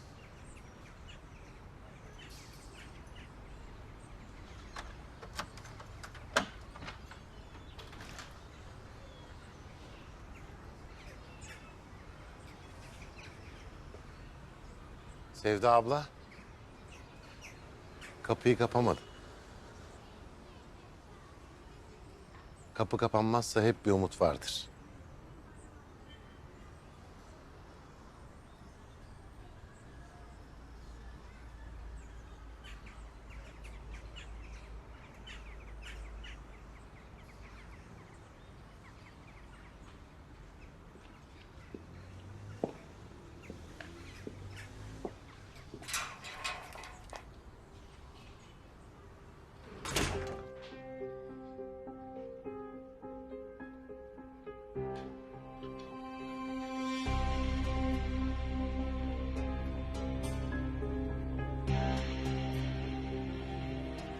Ali.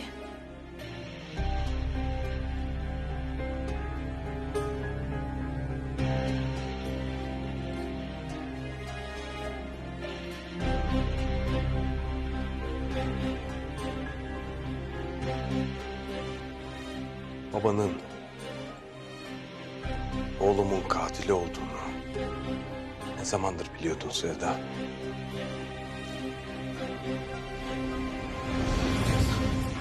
Ne olur yalan olduğunu söyledikleri. Ne olur yalan olduğunu söyledikleri. Keşke yalan olsaydı. Oğlunu öldürdüğüm adam Ali. Sonunda buldu beni işte. Ali, ben...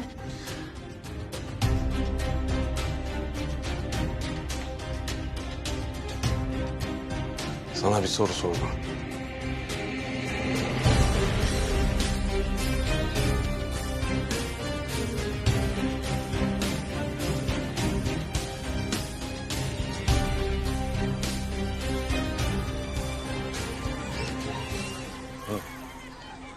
Maşallah. Çok tatlı.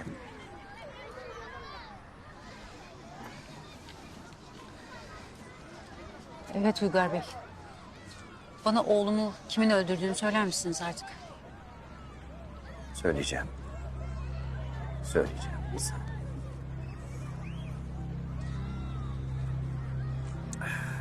Yalnız önce dün olanlardan haberiniz vardır umarım. Olanlardan derken? Yok. Ne oldu?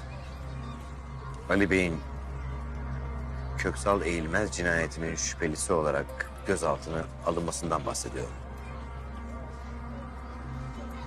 Ali gözaltına mı alındı? Sakin ol. Sakin ol. Zaten aklandı. Muhtemelen salıvermişlerdir.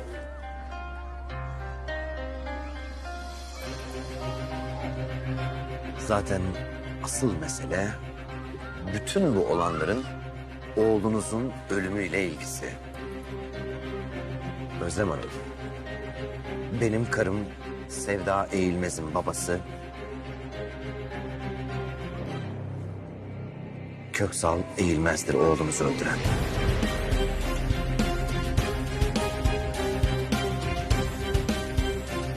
Ali Bey de Köksal Bey öldürüldüğü sırada bu konuyu konuşmak üzere onun yanındaydı.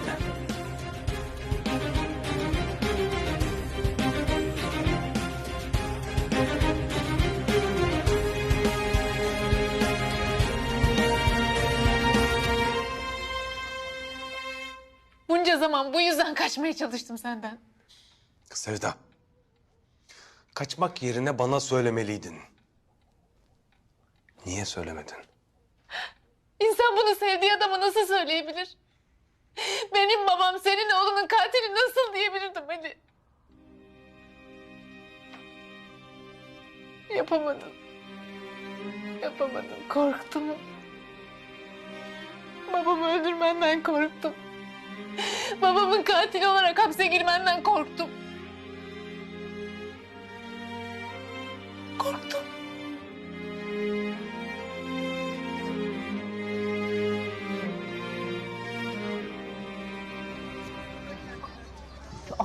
Bir dakika. Ali biliyor mu bunları? Dün öğrendi.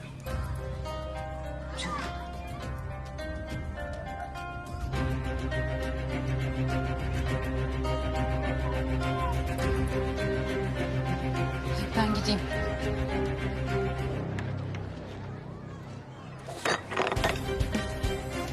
Özlem Hanım, Özlem Hanım. Sizi üzmek değil niyetim ancak bir anne olarak bilmeniz gerektiğini düşünüyorum.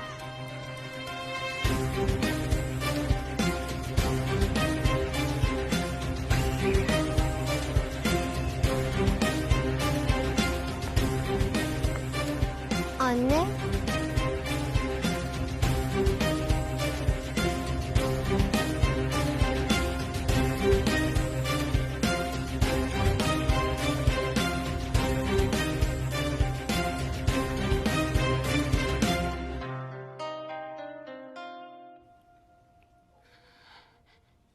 Ali susma. Susma bir şey söyle. Bir şey söyle bağır çağır kız bir şey söyle ama susma. Sen susarsan vazgeçmişsin demektir. Sen vazgeçersen yaşayamam. Yaşayamam susma. Susma bir şey söyle. Yalvarırım bir şey söyle. Uygar.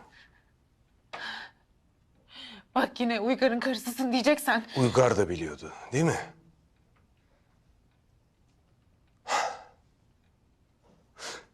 Seni tehdit etti. O yüzden evlendin onunla, değil mi?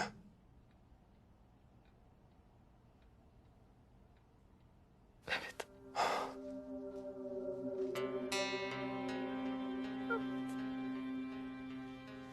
Bunu nasıl yaparsın Sevda? Bana söylemek yerine o pisliğin seni avcunun içine almasına nasıl izin verirsin sen? Niye anlamak istemiyorsun? Niye anlamak istemiyorsun? Babamın katil olmandan korktum diyorum, korktum. Evet. Ben belki katil olmadım. Ama sen bunu benden saklamakla aşkımızın katili oldun Sevda. Yapma. Böyle söyleme, yapma.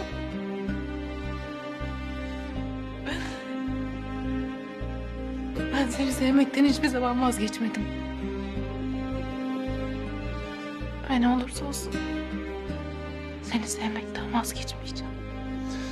Bunları çok daha önce anlatmalıydın bana. Haklısın. Hangi yüzle gelip senden aşk dileniyorum ki? Bedel ödemem gerekirken. Değil mi? Ama şunu bil. Ben hiçbir zaman Uygar'ın karısı olmadım. Hiçbir zaman.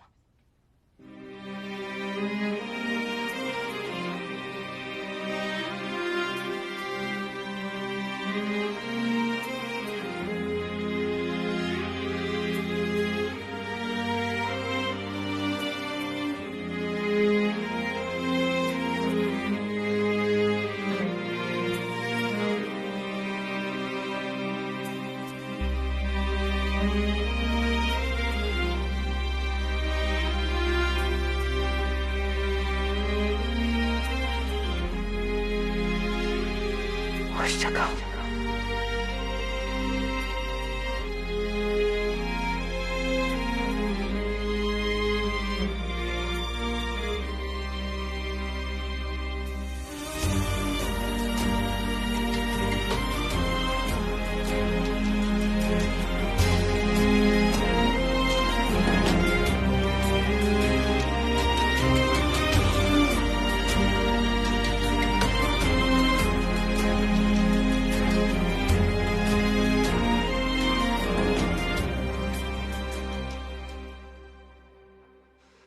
Sevda.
Özür dilerim Ali. Özür dilerim. Özür dilerim.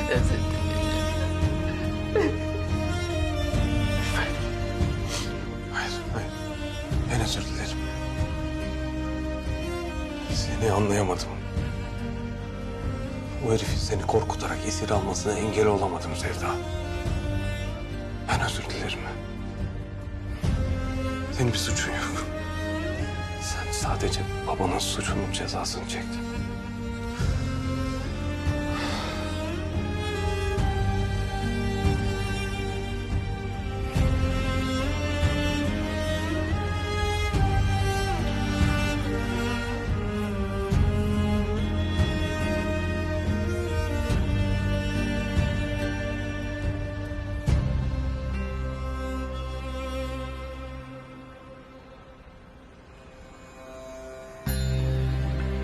Özlem Hanım. Benim karım Sevda Eğilmez'in babası Köksal Eğilmez'dir oğlumuzu öldüren.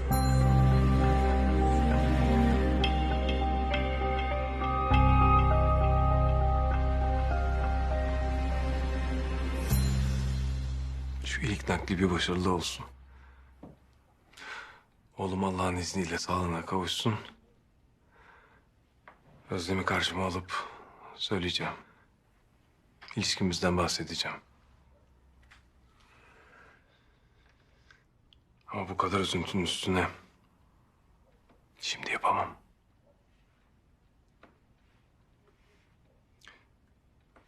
Tabii bir de Uygar var.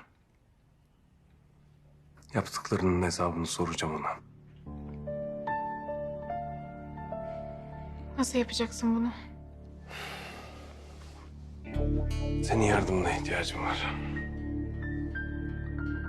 Yardımımı mı? Senden son defa Uygar'ın evine gitmeni istiyorum. Senin için yapamayacağım hiçbir şey yok. Ama o eve gidip ne yapabilirim ki? Ali Hoca'nın aklandığına sevindim. İlk duyduğumda inanmamıştım zaten. Ben ne zaman aklanacağım? O ne demek? Yani diyorum ki... Babana ne zaman söyleyeceksin bizim durumları? Hı? Ne zaman evimin kadını, çocuklarımın anası olacaksın? Anneme söyledim işte, akşam açacağız konuyu.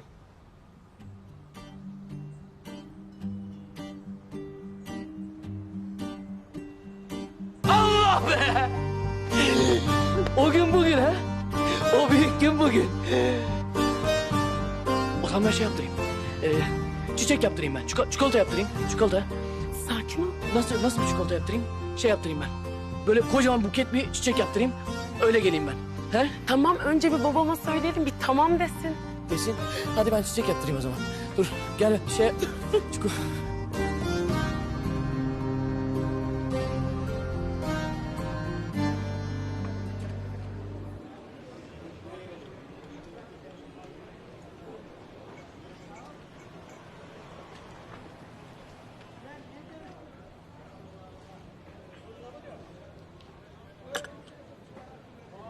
Yaşar abi gel çay iç.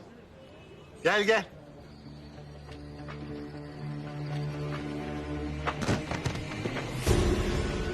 Aa düştü. Yaşar abi. Yaşar abi. Yaşar. Yaşar abi. Aa. Kalbi atmıyor. Kalbi atmıyor. Ambulans çağırın. Ambulans çağırın. Ölmüş mü? Ha? Ölmesin. Tövbe etmişti o. Ölmesin. Yaşar abi tövbe etmişti. Yaşar abi. Yaşar abi ölme. Tövbe etmişti. Tövbesini bozmuştu ama tekrar tövbe etti. Bir daha da bozmadı. Ali hocam onunla konuşunca tövbesini bozmadı. Hocam. Hocam. Hüdaverdi. Hocam bu arkadaş sürekli tövbesini bozuyor. Dedim uyuşturucu satma günah.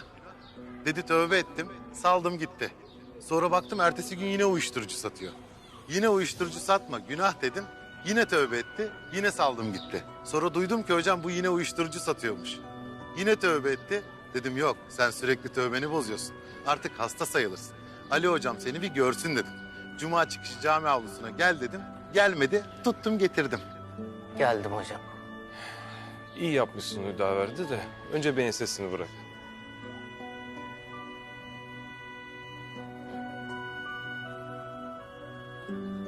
Yaşar, biz seninle ne konuştuk? Hocam vallahi bir daha yapmayacağım. Söz. Ama daha önce de söz vermiştin. Bir daha yapmayacağım diye söz versen bırakırlar mı seni karakolda? Hadi ilkinde bıraktılar diyelim. Bir daha yaparsan? İlkinde de bırakmazlar zaten hocam. İşte kendi ağzınla söylüyorsun. Tövbe edip tekrar tekrar yapmak da olmaz. Allah merhametli diye şımarmamak lazım. Her günah tekrarlandıkça büyür. Senin günahın zaten çok büyük. Allah'tan korkmuyor musun sen? Korkuyorum. Korkmaz olur muyum hocam? Hocam bir daha olmaz. Vallahi söz veriyorum sana.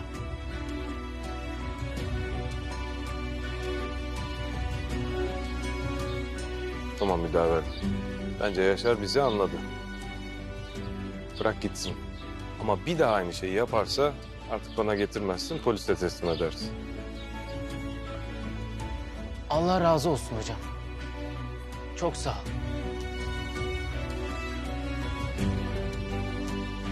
Gitti. Ali hocam demişti ki tövbe eden hayat bulur. Ölme Yaşar abi. Yaşar abi yaşa. Yaşar abi yaşa ölme. Ölme Yaşar abi. Ölme Yaşar abi.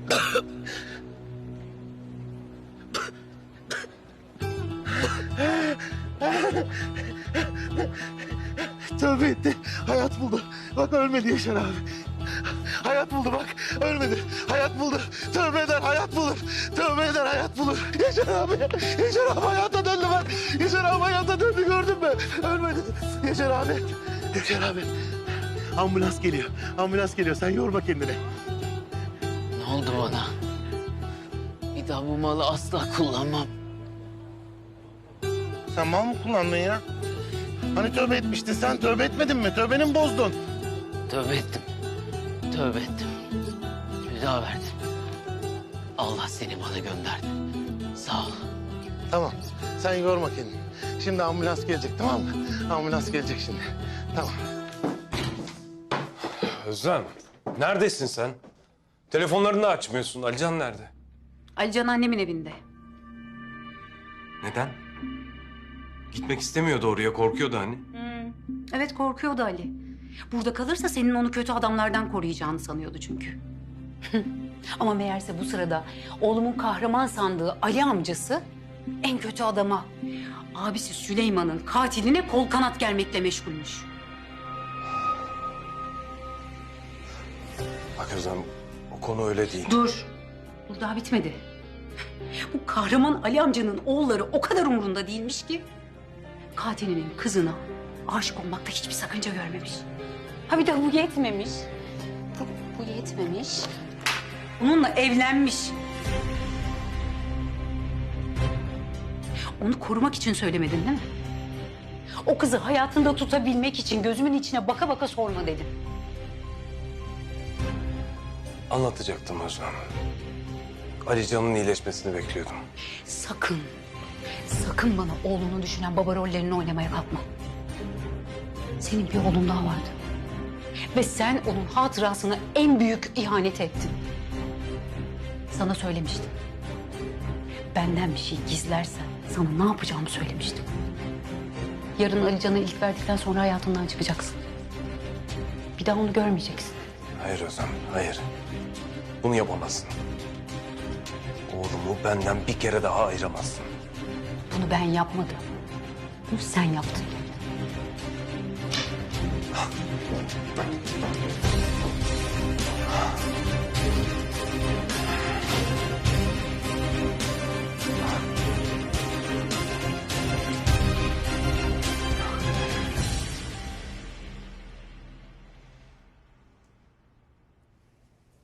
Tam sırası. Söyle işte hadi. Ben söyle.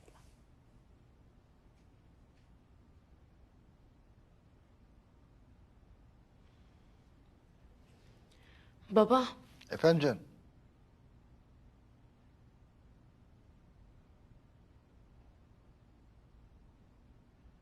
meyve ister misin? Yok canım istemem şimdi. Geveleme kızım hadi söyle.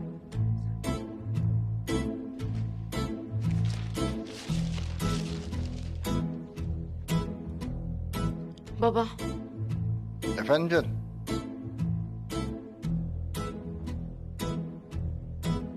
çay içer misin?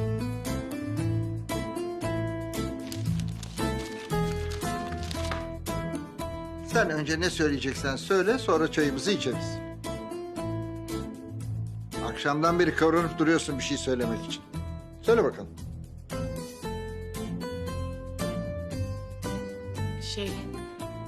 Ne?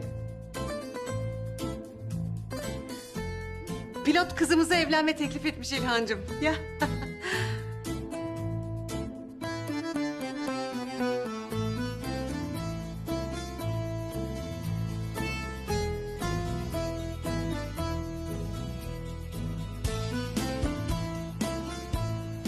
Hadi be Duygu.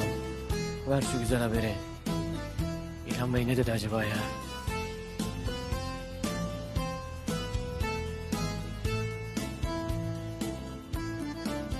Ulan söyleyemedim yoksa. Sen ne cevap verdin? Ne dedin?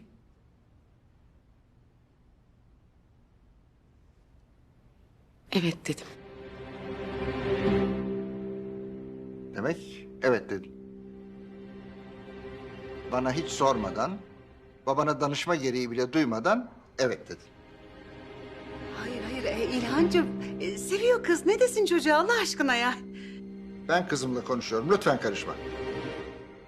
Nerede bu pilot şimdi? Baba Nerede? aşağıda kapının önünde bekliyor.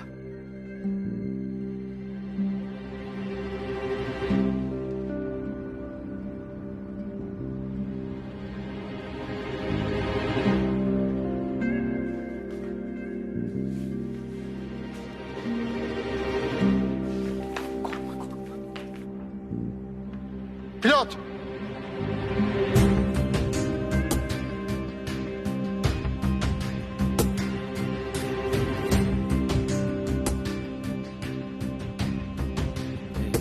İyi akşamlar İlhan Bey. Sen kızımı istemişsin.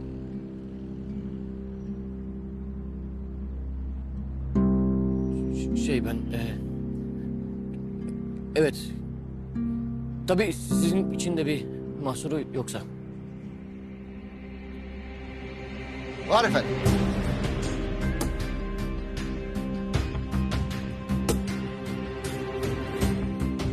Mahsuru var.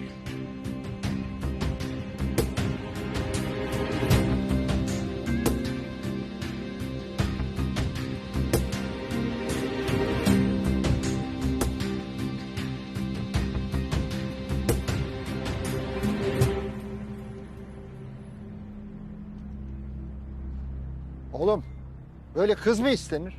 Sen ağaç kovuğundan büyüdün Allah aşkına. Edebinle, adabınla alırsın büyüklerini, gelirsin istersin kızı. Ancak söz verdiğin gibi silahı bıraktıysan ve mafyacılık oyunlarından vazgeçtiysen, o zaman uygun bir zamanda al büyüklerini gel, iste kızımı bakalım.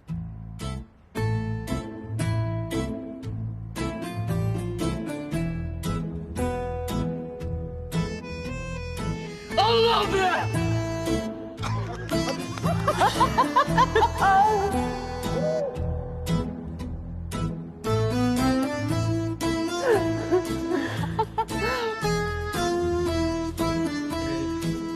Çok pardon efendim, ben bir an böyle boş bulundum da. O zaman ben şey yapayım, ben ne yapayım ben? Bence git. Gideyim ben. O zaman ben gideyim, tabii gideyim ben. Ben o zaman ne zaman geleceğim? Dedim ya, uygun bir zamanda al büyüklerini gel. Tabii. Öyle yapayım. Zaten olması gereken de o, değil mi? Oldu, ben gideyim o zaman size. İyi akşamlar, saygılar, hürmetler. Öpeyim. Tamam, sağ ol. İyi akşamlar. Oldu be. Vallahi oldu, billahi oldu.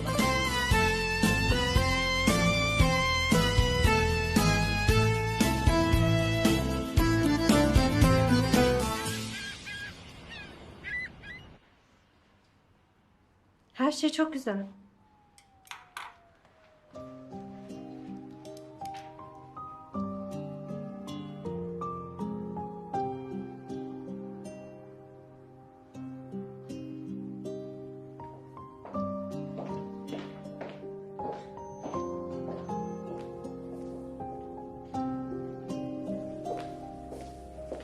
Gelir değil mi? Hani kavga ettiniz diye. Gelir anne. Yani Ali oğlunu bir daha asla göremeyecek bile olsa onu yarı yolda bırakmaz.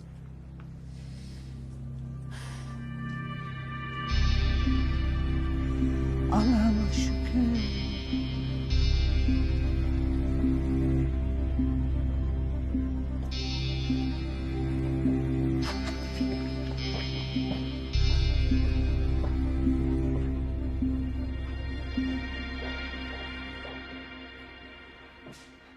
Alican, Ali amca, nasılsın bakalım? korkuyorum. Elimi tutacak mısın? Allah Allah. Yani benim senin elini tutmam işe yaramıyordu. Senin canın yine de yanıyordu. O yüzden küsmedin mi sen bana? Olsun, şimdi istiyorum. Elimi tutacaksın değil mi?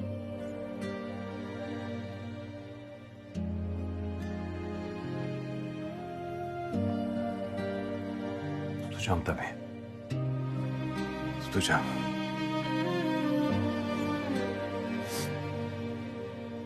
Ama sana bir şey söyleyeyim mi? Korkmana hiç gerek yok. Çünkü sana hiçbir şey olmayacak. Ali amca, ben şimdi korkuyorum ya. Senin gibi kahraman olamayacak mıyım?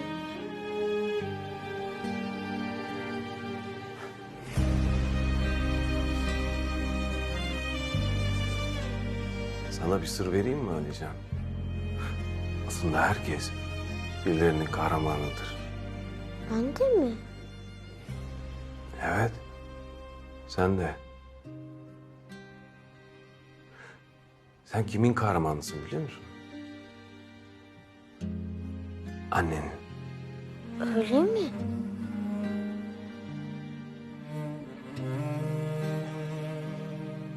Tabii bir de benim kahramanımsın. Ama ben senin öz kahramanın olabilirim ki. Birinin kahramanı olmak için illa kötülerle savaşıp iyileri kurtarman gerekmez. Gerçek kahramanlar kimdir biliyor musun? Pes ettiğin anda, umudun kalmadığı anda sana elini uzatıp ayağa kaldıranlardır. Ve o eli hiç bırakmayanlardır. Sen benim elimi tutuyorsun ya böyle. Buna kahramanım diyorsun ya. Sen de benim kahramanımsın.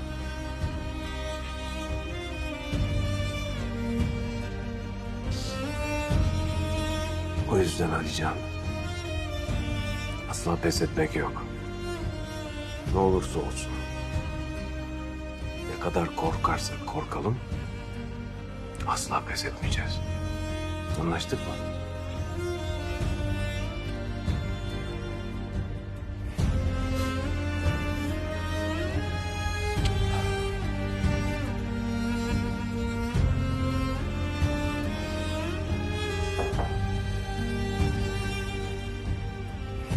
Evet.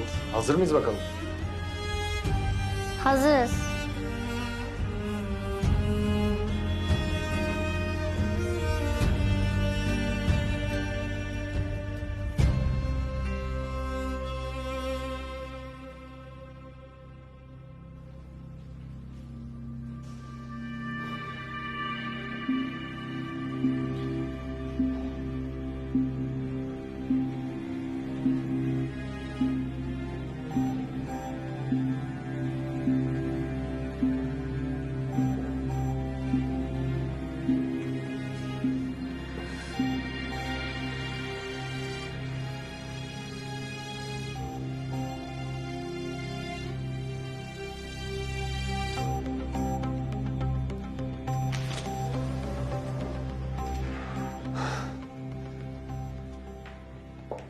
Doktor bey, oğlum nasıl? Her şey sorunsuz geçti.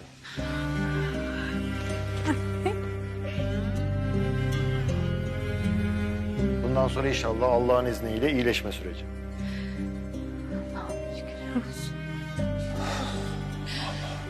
Çok şükür. Alican birazdan çıkar. Geçmiş olsun. Doktor bey çok teşekkür ederiz.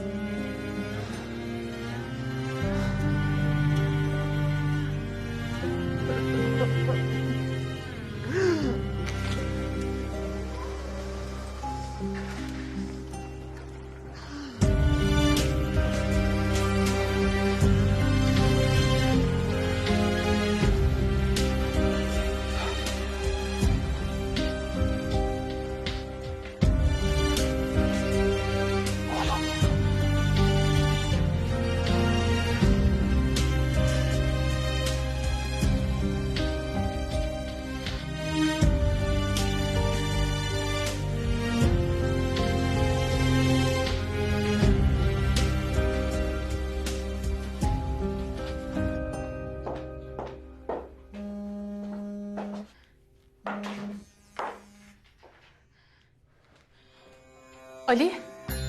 Sevda tamam, harekete geç.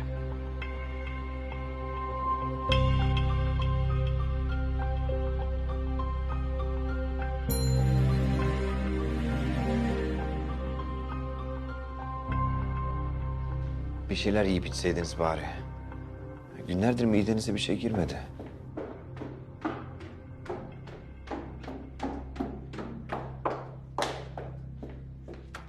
Babamı vuran silahı bulmuşlar.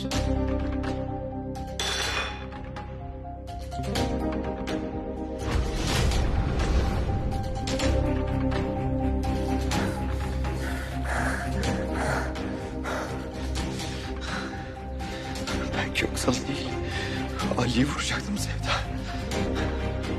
Köksal bir anda atladı önüne. Köksal. Ah! Nasıl? Bulmuşlar mı?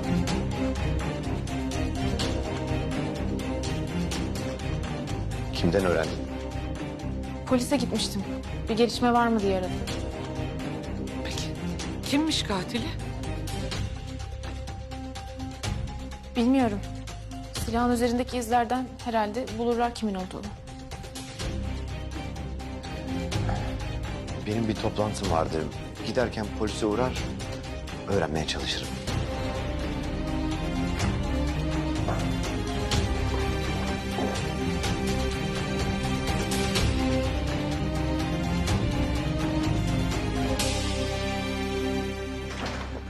Nasıl olur? Nasıl olur?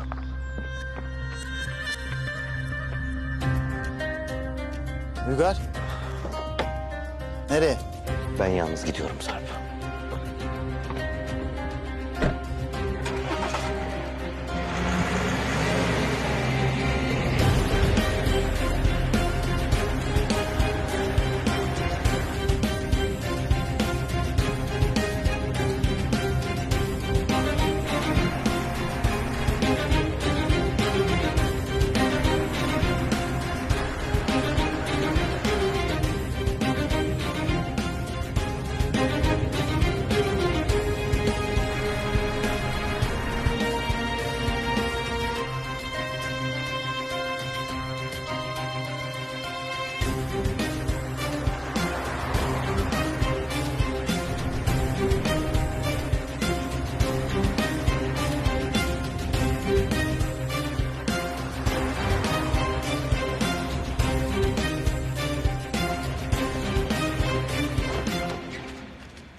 Nasıl bulurlar?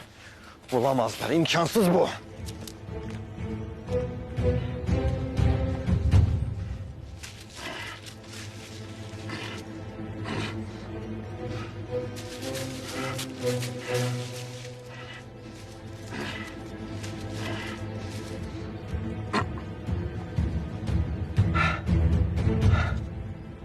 Burada.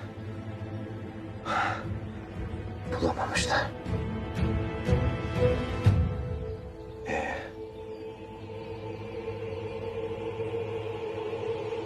Yolun sonuna geldin Uygar.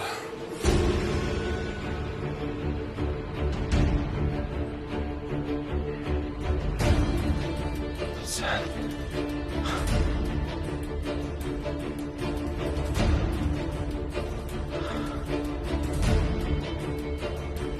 Sevda'yla birlikte planladınız bana.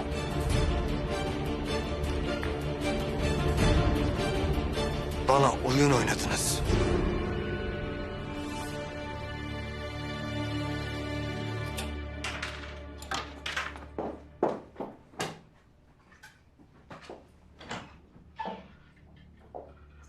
Sevda?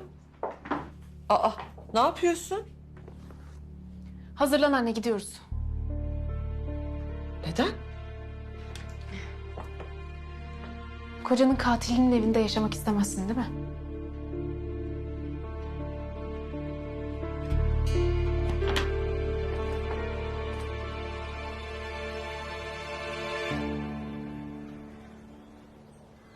Onu ben öldürmedim.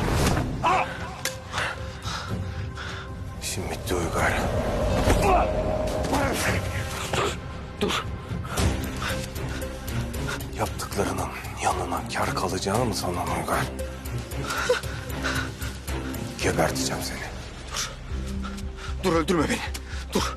Dur. Dur ne istersen yaparım. Ne istersen yaparım. Dur. Amcam. Amcam sana bir sır verecekti. Zehirlediler onu. Söyleyemeden öldü. O sırrın ne olduğunu biliyorum.